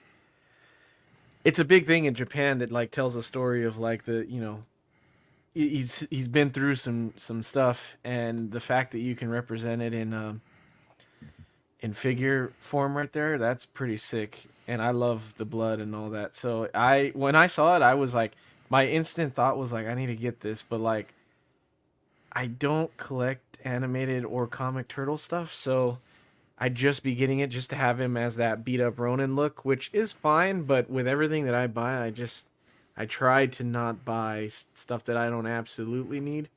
So even though I want it, like, I don't know that I'd get it, but I really love the way this looks. And I think this is one of the best lines to collect at all right now. Like, it's insane. Yeah, great points, Eddie. Yeah, and by the way, sorry, it's the Mirage Comics turtles that they have on pre-order, the whole 4 set. So it's all red bandanas. Yeah, this figure sold me on NECA products. Wow. Ooh, let's switch over. Oh, the Dungeons and Dragons. Yes. I kind of wanted that figure too, dude. It's so fucking good, dude. I mean, the articulation's not great because he's a bulky guy, but it's such a cool. I see that one. And the dude in the silver armor, I have in that one stores once in a while. Today. And I'm tempted every time I see them to get them because they look cool.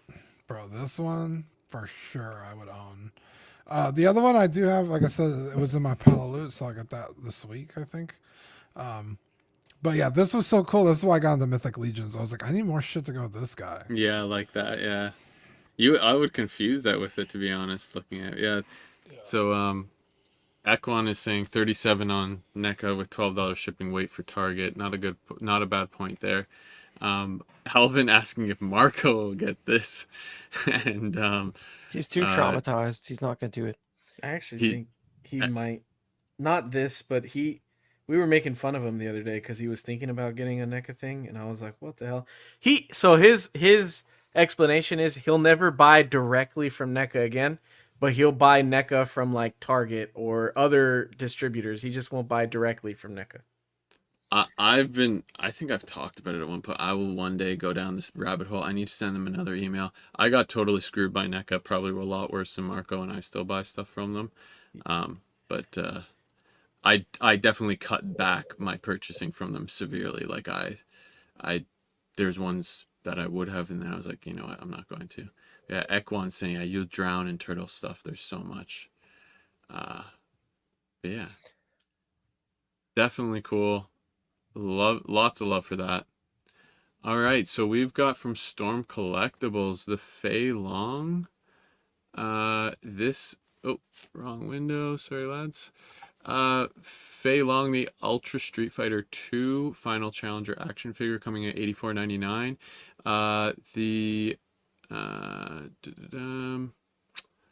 He comes with 4 interchangeable head sculpts, 8 pairs of hands, a nunchaku. I guess it's a nunchuk. Rekaken, a Shinkyaku. I don't know what these weapons are, but they come with some weapons, and there they are. I wanted to put this in just to show the different heads, and I mean, look at this. I mean, holy shit! Oh yeah. But yeah, this is ass beat. This is a pretty cool figure. Storm Collectibles. I know everyone's loving these right now, and I think with all the heads, $85 articulation. These are maybe the effects that we're seeing in the Rekka Ken and stuff. Sorry, but yeah, I think I'm gonna go A-, just with all the it looks great. There's like there's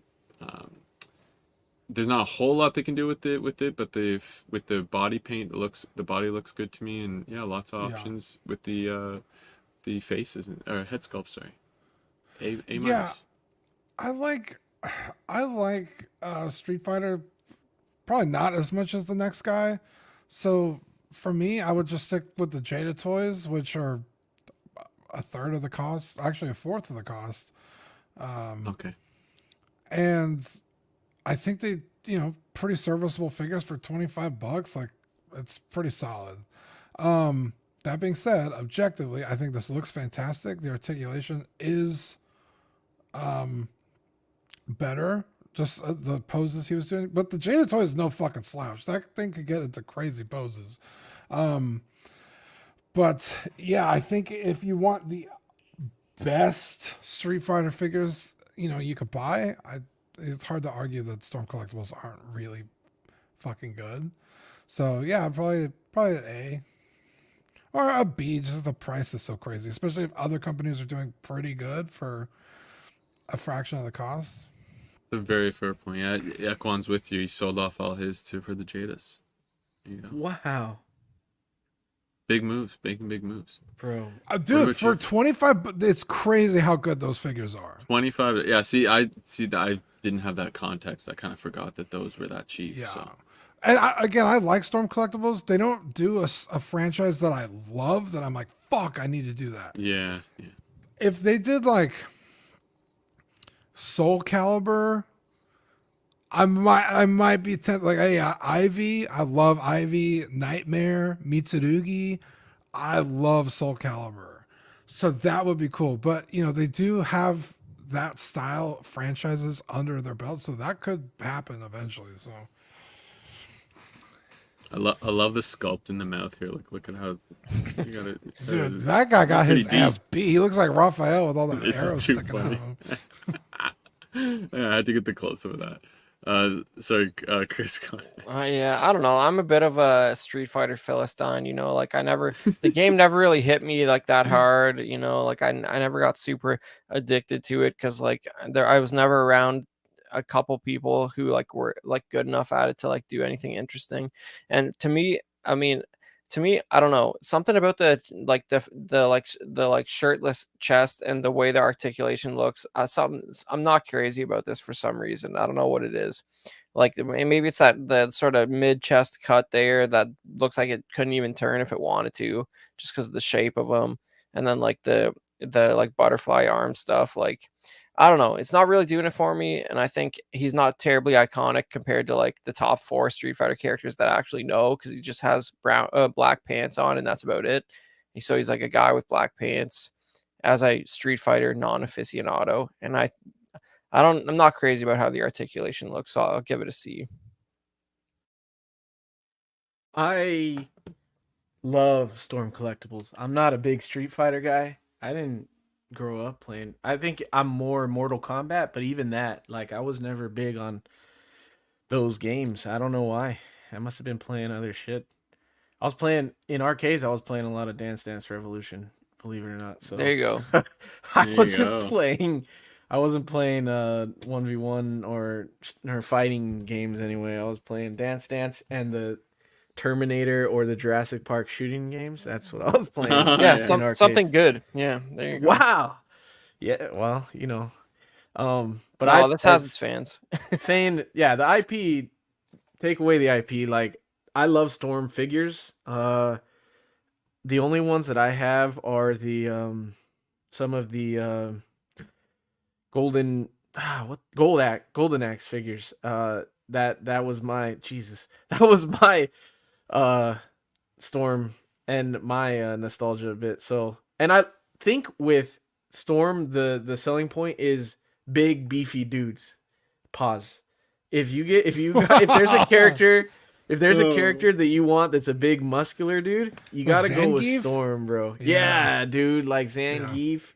You gotta go with Storm. I love the rubber that they use and the articulation. I'm a big fan of articulation, but that being said, like, you can't argue with cheap and good articulation and good looking figures. So I get the whole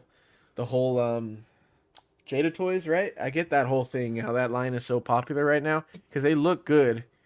Wow, no, I'm not a fan of that. Yeah, they definitely don't look this good.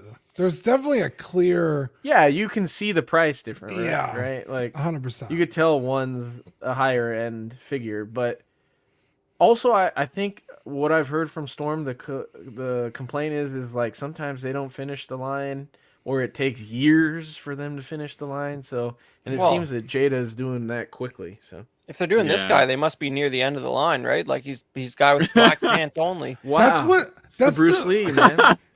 How? I guess I don't follow Storm Collectible Street Fighter line, but how many characters do they have already? There's a lot. There's a ton for Street Fighter. Okay, there? Because I was like, Jada Toys also started with Fei Long, which I thought was fucking weird. I was like, I would consider myself a pretty competent Street Fighter guy. Like, I know all the characters. I've played the games growing up. I was more of a Marvel versus Capcom player than a Street Fighter character or a Street Fighter player. But I was like, even I wouldn't have thought about Fei Long as an intro character, right? Ryu, Ken, a fucking Guile, M. Bison, what was his name? Dolly, the stretchy guy.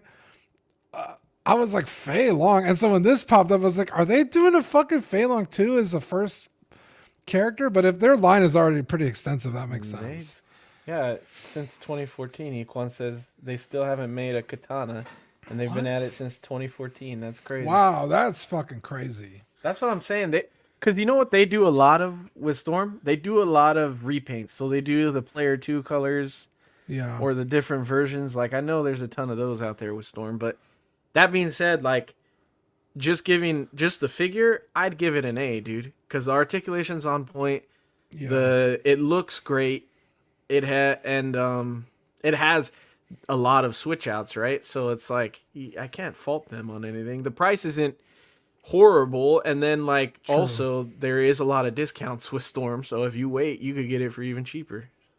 Yeah, that's fair. That's a fair point.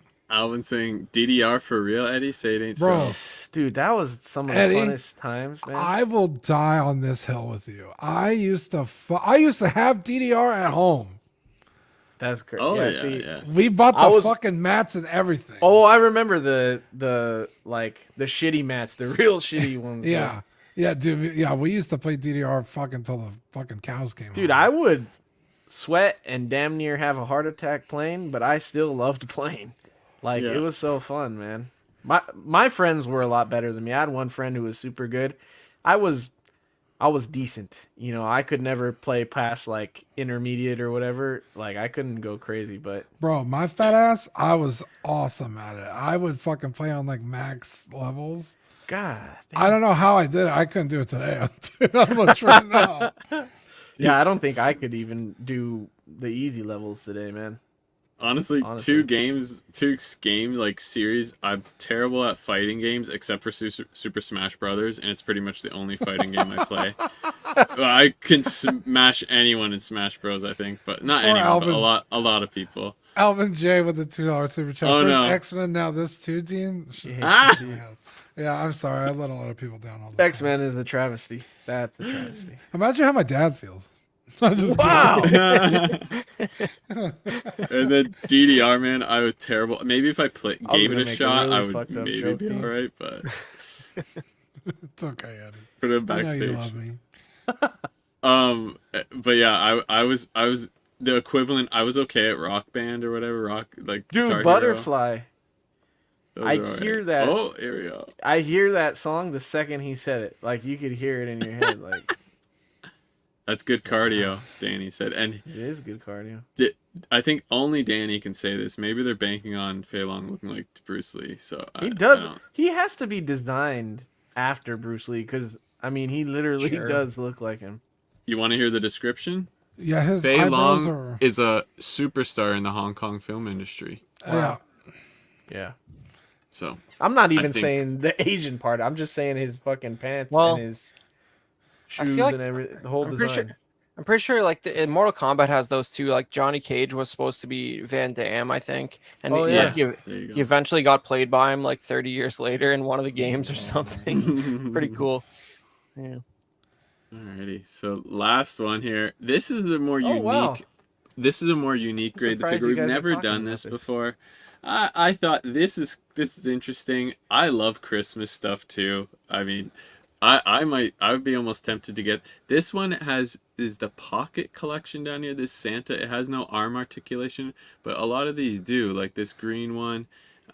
There's a whole variety. We have prices ranging here. Let me pull up the info. Sorry. Yeah, there's like camo Santa, wizard Santa, which looks fucking crazily similar to Zach's. Yeah, D&D I had to character. send him that.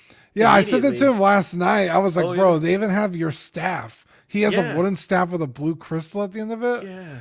I was like, a cosmic robe. Like, it looks exactly like Ozol. It's hilarious. But who makes this?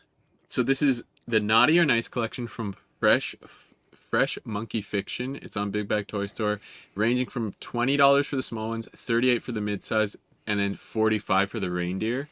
And they are 1/12 scale reindeer, and 1/18 scale for the smaller pocket ones. yeah, the pocket ones are just recolors of Santa. So there's a regular Santa, an African American Santa, then the Commando Santa, which is like he's in camo, and those are all 4-inch scale. And then for the bigger scale, you have the Krampus guy, who's like a big demon looking thing. Yeah. And then just different variations of Santa. Like My I said, favorite camo. is Barbarian Santa with the polar bear head on him and no shirt, and he's got tattoos, and I love that one. Oh, I haven't seen that one. That one's on Big Bad. They're all up on Big Bad The previous years. for either pre-order, and then you could get the regular Santa is available from Big Bad right now. Either regular Santa or the African American Santa, they're both available to ship right now. Oh, in nice. the 12s, in 1/12 scale. Yeah. Okay, yeah, so this pocket one is a new one then. So I'd be interested more in that probably, but I like the reindeer too. It's the very reindeer cool. are You cool got the red because nose, yeah. Dope. Yeah, there's a head pack you can buy. So you don't have to buy a bunch of bodies. You could buy, or I guess you could buy a bunch of bodies and then just get the head pack. You don't have to like track down every fucking reindeer. You could just build them however you want. And the accessories for some of these, like the book with Storytime Santa, the cookies, like there's some cool stuff. I got a list. The reindeer, I think I've always seen these and thought they were dope, but I think the reindeer sold me. The only thing is they don't have a sleigh. Yeah, no sleigh yet. Oh, really? But they have all the reindeer and they have Santa, so like you still have to get 2, 4, 6, 8 reindeer, and then like just they have alternate heads so they don't look the same.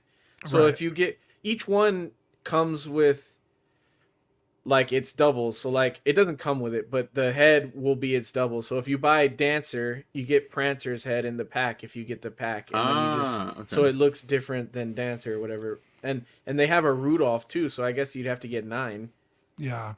And then they have like zombie deer, reindeer. Yeah. Yeah, which is And what they have Ekman's mentioning. for Krampus, they have goats. Yeah, Fucking, evil goats. looking goats. They look dope, Yeah. man.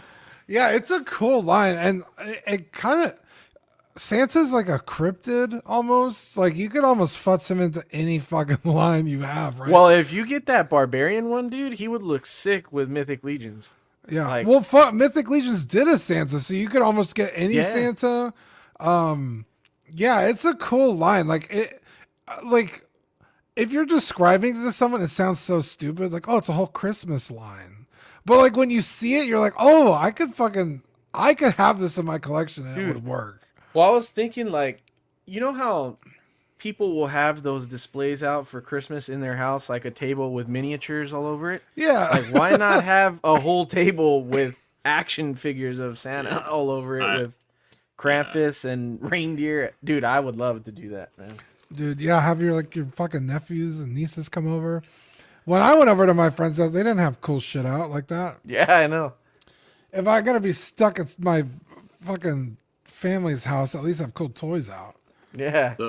Yeah, I think as well as, and as silly as some of the Star Wars ones, like the Star Wars themed ones, I've gotten a few of those and opened them up and like display them at Christmas time on the shelf and stuff like that. But so I think for this as a set, I know it's a bit of a cheat with this many options. I gotta go A+. Yeah, it's an A+. Easy. Yeah, awesome for how creative it is too. They could have just stopped at Santa. But they didn't. They gave you like a whole different range of Santas. A little creepy elf and everything. And multi-ethnic Santas. Yeah. That's cool too. They have bad Santa too. It's like like he has a bruised eye and he has a bottle of alcohol. Yeah. He looks like No, that's nice. And look at the camo one. He's got rocket launcher and a shotgun. Like this is what we need. And painted camo with the helmet. That's fun. Cool.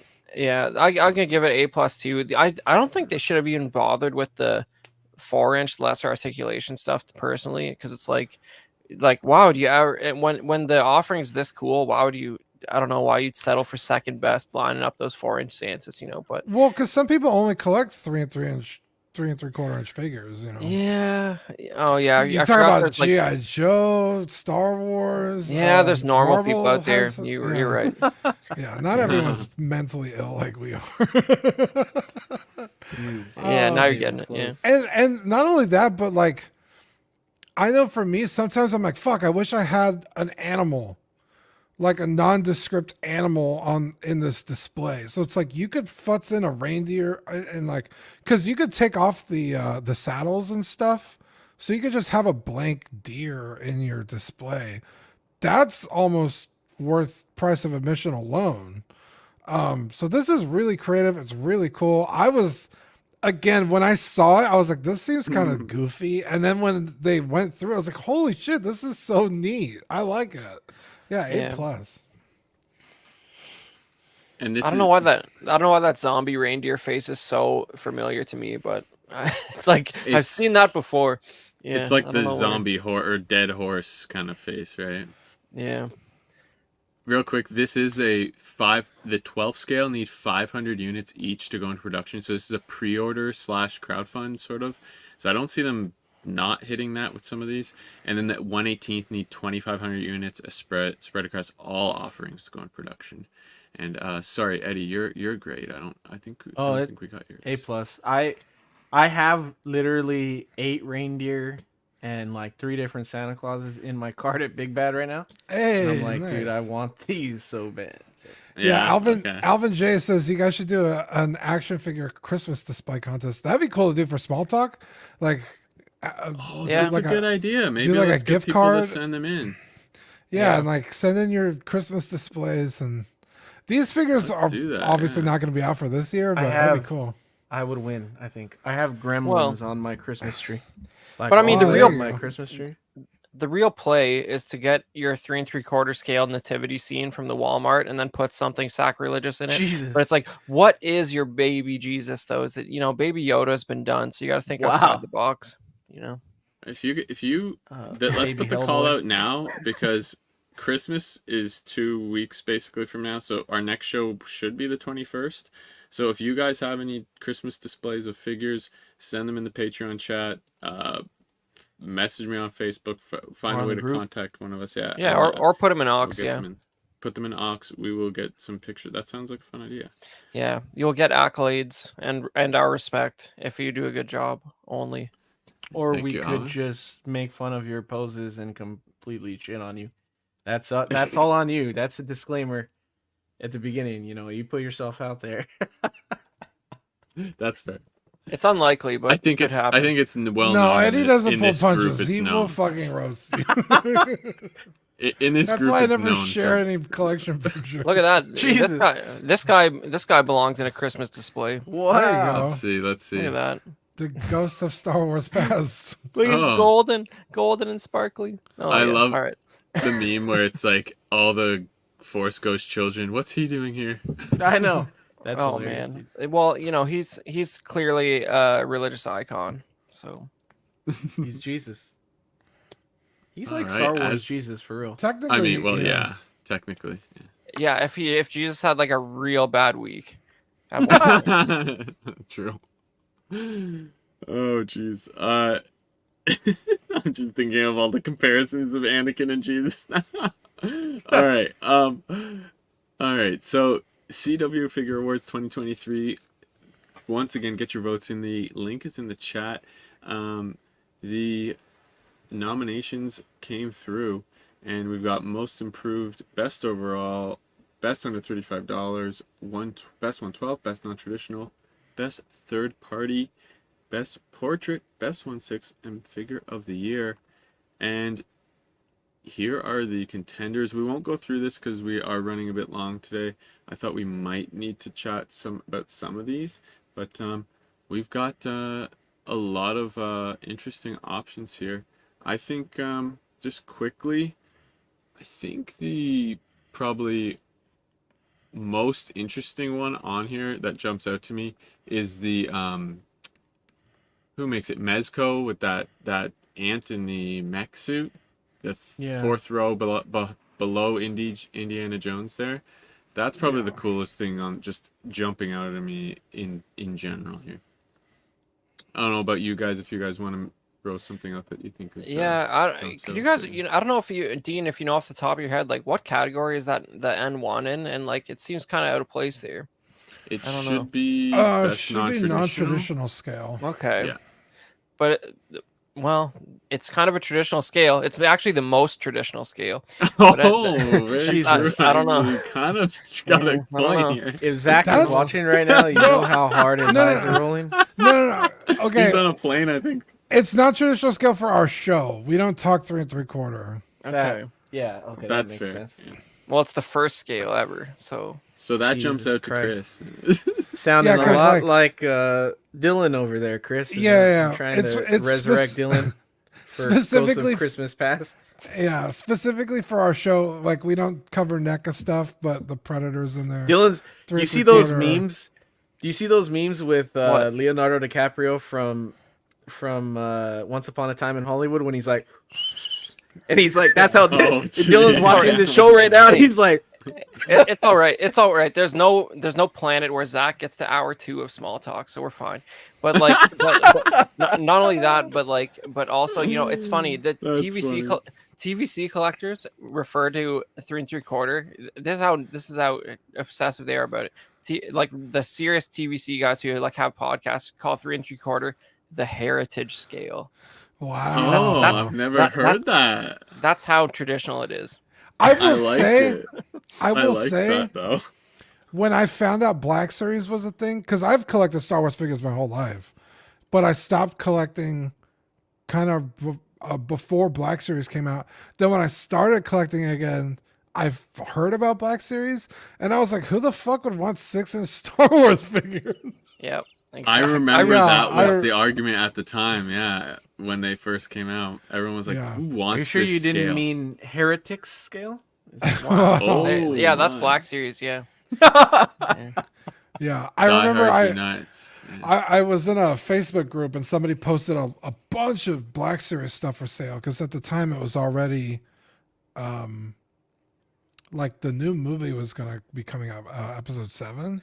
Yeah. So Well, that there was a was weird already time too. plenty of waves of figures. Yeah, but and I back was- then they had the same boxes as 3 3/4. Like there was like Black Series 3 3/4 as well. Yeah. And it was like if you didn't know what you're looking at in a picture, you might buy the wrong thing. Yeah, they posted a lot. It was like a Facebook group that like, oh, I got all these figures for sale. So I bought it. I bought some, and I got them home. I was like, this is the coolest fucking thing I've ever seen. Yeah. I got X-Men Luke, X-Wing Luke, sorry, R2D2, Boba Fett, and I think Vader. Yeah, that's wave 1 type stuff. Yeah, and I was just like, this is so fucking awesome. I pretty and much then had I the got the- same experience, Dean. Yeah, the Scout Trooper on the speeder bike. I was like, this is the coolest thing I've ever seen in my entire life. I was Yeah. sold Converted. after that, but I remember thinking like, ew, why would you want this? I saw them on the shelf too. I was like, maybe, and I bought one, and then I was like, these are actually pretty cool. And then a guy locally was selling like all the previous wave because he was getting into Transformers. So I was like, yeah, I'll get those. So I got a bunch of the originals, some open box, and I eventually got, I think, all the original wave, first blue and orange waves, sealed as well. So I have like both of those. But yeah, Black Series is really, yeah, I didn't think it was made sense either at first. Yeah, because I come from I do like army building, so I have like a bunch of stormtroopers and clone troopers, and so I was like, this takes up so much room, which it does. That is still a fair point, Yeah. but and I was like, And you they're got- more expensive, but now the price difference is only like what, $3? Yeah, and Yeah. if you think about it, like after it's been 10 years or so since Black Series started, and like Almost. they haven't turned out a ton of vehicles, but if you look at the whole line, you know, you had there's the first order TIE fighter, which shouldn't exist, and then you got the Luke's land speeder, snow speeder, couple Dude, of those are speeder cool. bikes. Yeah, there's been a few looking back. The snow speeders, like I don't think they'll ever try anything like that again, but if you ever see one of those loose in person, it's pretty impressive. Dude, the land speeder I used to have on display for a while. It's badass. I love that thing. Yeah. Dewback? Oh yeah, and yes, the dewback. I need to get one. The I never dewback got is so fucking cool. I got it at, I think like GameStop on sale for like $20. I should have bought fucking 2 of them, dude. It's so cool. I need another one, man. I need another one. Or I need one. Sorry, I've wanted the 6-inch dewback. It was on sale. It was at Walmart on like their site, but it was full price. And I was hoping it would go on sale. Never did. And then I should have just bought it when it was normal price. Yeah, love it. That thing's badass. Played yourself. Yeah. All right. So I'm gonna need some water for this one. Unless you want to do it, Dean. Read through the. I can read through the Patreon. No, you got it. This is your show, buddy. All right. You can do the YouTube ones maybe. There you go. So we want to thank our Patreonies, the sweet, sweet angels, for their contribution every month. We're starting with Ian CB, Renee Mendez, Eric Mashkel, Quinn Nagiri, King Louie, Mark Pearson, Paul Schreiber, Equan. I always mix those up. Chris Valencerina, Ben Thomas, Chris Letty, David Jones, Sam Gist, Daminator, Zhao Beretta, Thomas Clark, Eric Switzer, Six Guns Figs, Bad Fish, Toy Cartel, Danny Lee, Sweet Danny Lee, Deanie Martin, Stephen Krett, Big Ol' Fern, Cesar Mariqueen, Mark Phillips, Lisa Martin Pomansky, Rick De Gregorio, Ricardo Valdez, Jose CZ, Erwin Azucena, The Illustrious Rainer, Aled Morgan, Tukathri, Wah, Derek Biziadinsky, Aries Portillo, Alvin J, Arelis Delgado, Jazz Carroll, Joe Ridley, Pablo Meza, D-Rock, Matt Clevenger, Seth Tucker, CC3PO, Scott Smith, Dalmaton, Stephen Pritchett, Sean Utzi, Scott Bradley, Stephen Maria Stanley, Eddie Manzanares, Louis Bennett, Chip Perrin, Jimmy Hernandez, Gigi the Judgmental, and Brenton Palmer. Well done. Oh, Dean's muted. Damn it, Dean. Damn it, I was. That's why you put All the right. clip up there. And the November December Patreon, this Just Another Friday Night sticker is awesome. I think it's one of the coolest ones that you guys have ever done for like the design and style. It's badass. The old NES, the old Nintendo cartridge box, and this one as well. Just the coloration on this. It's a holographic on the CW300, looking badass. And all right, thank you very much, guys, for those. You can expect those will be coming. Those just got to Zach, I think today or yesterday. Yes, today. Sorry, I'm looking for the. Or he posted them today. He might have gotten them yesterday, but. All right, and for a hot seat, we have for the Patreon scales, we have the hot seat showing your support for the Empire at $5. Get all the digital benefits, Ox After Dark, Patreon chat, weekly shout out, and the Discord benefits. The Sweet Angel $7.50. You get Patreon exclusive swag from. You want Patreon's exclusive swag. Includes a sticker sent straight to your door every month, including the Ox replays. Stickers will be sent every other month, at this point. The Certified Crispy $15 tier includes the certificate on first pledge, assistance fixes with Zach, message beforehand, confirm it's possible, but anything's possible with Zach, just know that. And all benefits of the previous tiers. International postage will be charged at cost for the certs, and stickers will be sent every other month as well. And finally, the $25 What a Guy tier. And folks at this tier get an exclusive Pog Deluxe set on first pledge. I believe that's still the first set, right, Dean? I believe first set of Pogs, yeah. I think and we only have a couple left. Doubles on all the stickers, all the previous benefits on the previous tiers, international postage on $5 above the Pogs, and stickers will be sent every other month as usual. And then we've got our YouTube channel members. If Dean wants to take this one away.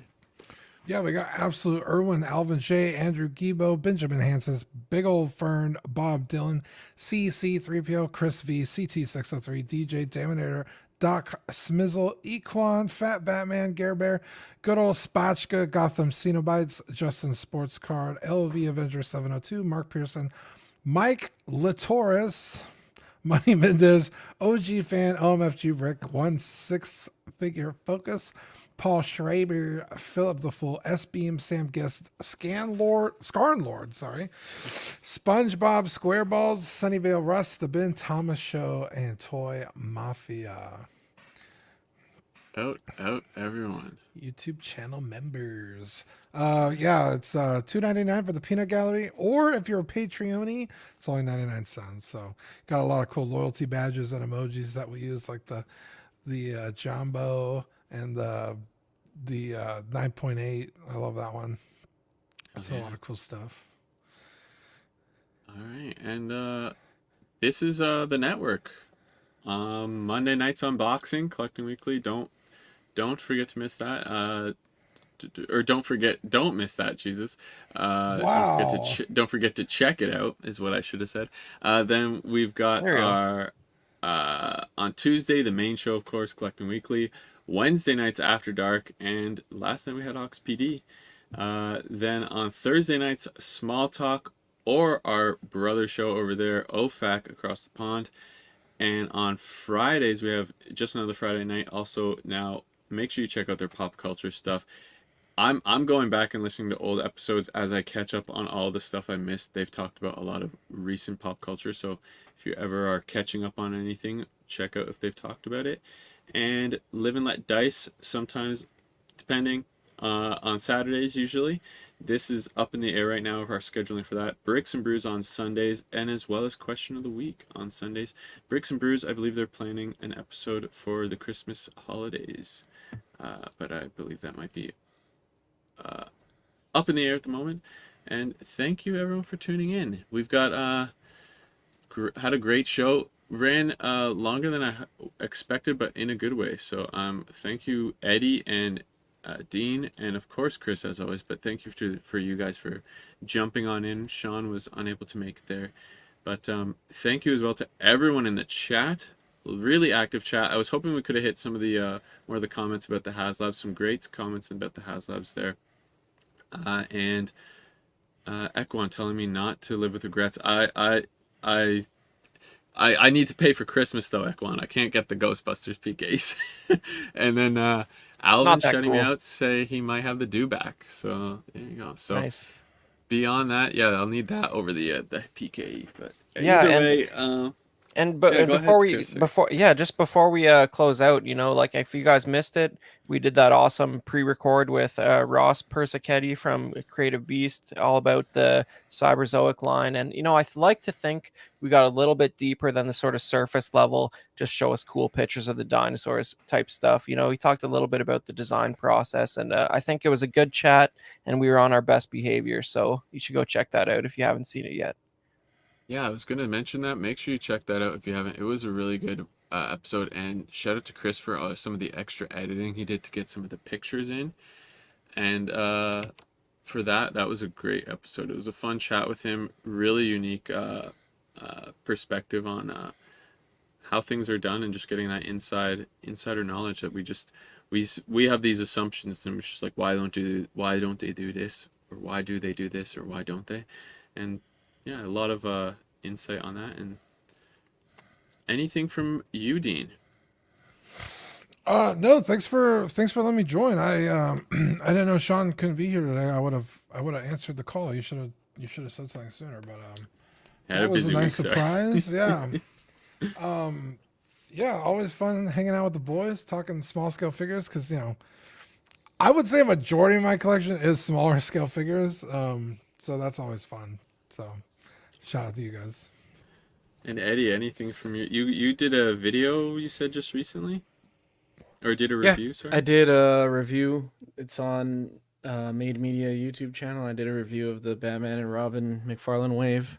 And I have I filmed a review for the Jada Toys Chester Cheetah, so I'm probably going to post that either tomorrow or Saturday. So that'll be up. And if you guys can, follow my Instagram account for Made Media. It's I have it on my name.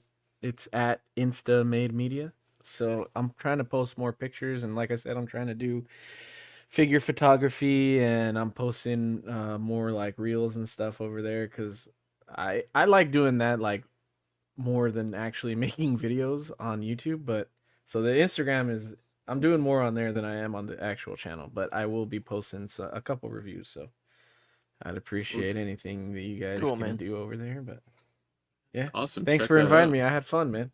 Like I said, like I love hanging out with you and Chris, and you know, it's easy. You know, Sean, you could take it or leave it. You know. I knew something was coming. I miss Sean, man. So I have fun with you guys, man. So anytime I can be here, I will be. And I love all scales and all collectibles, so I can talk about anything. So yeah, man. We've had a busy few weeks, so I'm the most liberal action figure collector in the world. Yeah. I would say, you definitely keep it. You keep the variety, right? Funkos, who knows? Non-traditional, traditional, whatever. Hot Wheels, you know, all kinds of stuff, man. Heritage. Eddie Heritage. Eddie the eclectic collector. Yeah. Wow. Where the hell were you when I made Media, man? What the? Yeah, somebody has that. Someone's used that. Somebody like in your audience uses that. Yeah. Yeah, wasn't he on our YouTube member list? Oh no, there is an eclectic collector out there. Yeah. Yeah, I think you're right. It definitely ringing a bell. But yeah, he's a mainstay. We gotta give due respect to that guy. I don't think he has a page though. We should find out. Well, that's the problem, Eddie. I think we're the same with that. There's all these scales we want, like. That Batmobile that you just bought went on sale on Amazon the other day. I'm like, do I really need that Batmobile? And I'm like, like the McFarlane one. Yes. There's just too many. And there's vehicles. You know what I'm looking at? The Batwing scale. There's 6-inch. I want. Oh man, everything. The one from the movie. Yeah, the newest one, because it's the Flash one, so it's not the way it looks in Returns or whatever. But I still want it. But that one is like.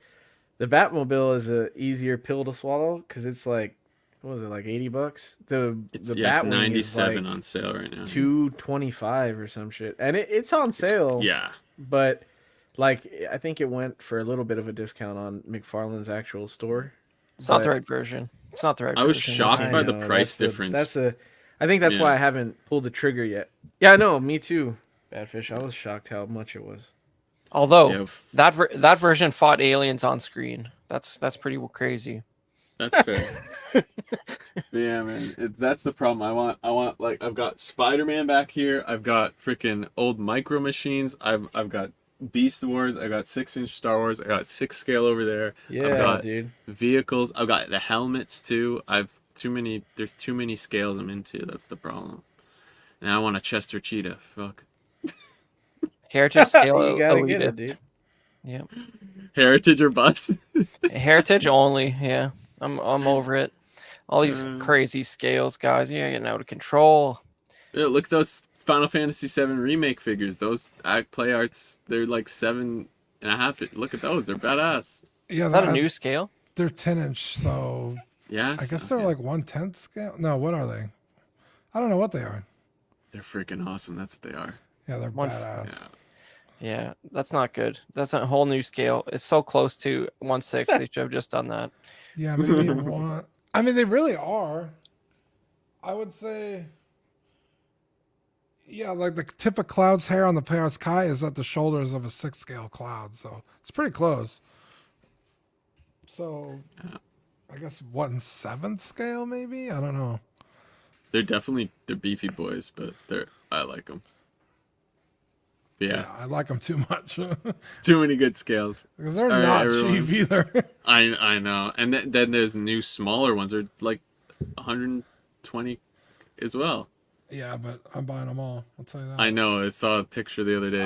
Cloud should be coming out this month. Yeah, they're in stock. He's in stock at some site. Someone messaged you in the chat. Oh, no shit. I haven't pre-ordered that BBTS. Yeah. But yeah, I don't know if there's any last words, boys, before we sign off. No, I'm good. All right. Thanks again, everyone watching. Great show. Had a great time chatting with y'all and hanging out with everyone and talking collectibles.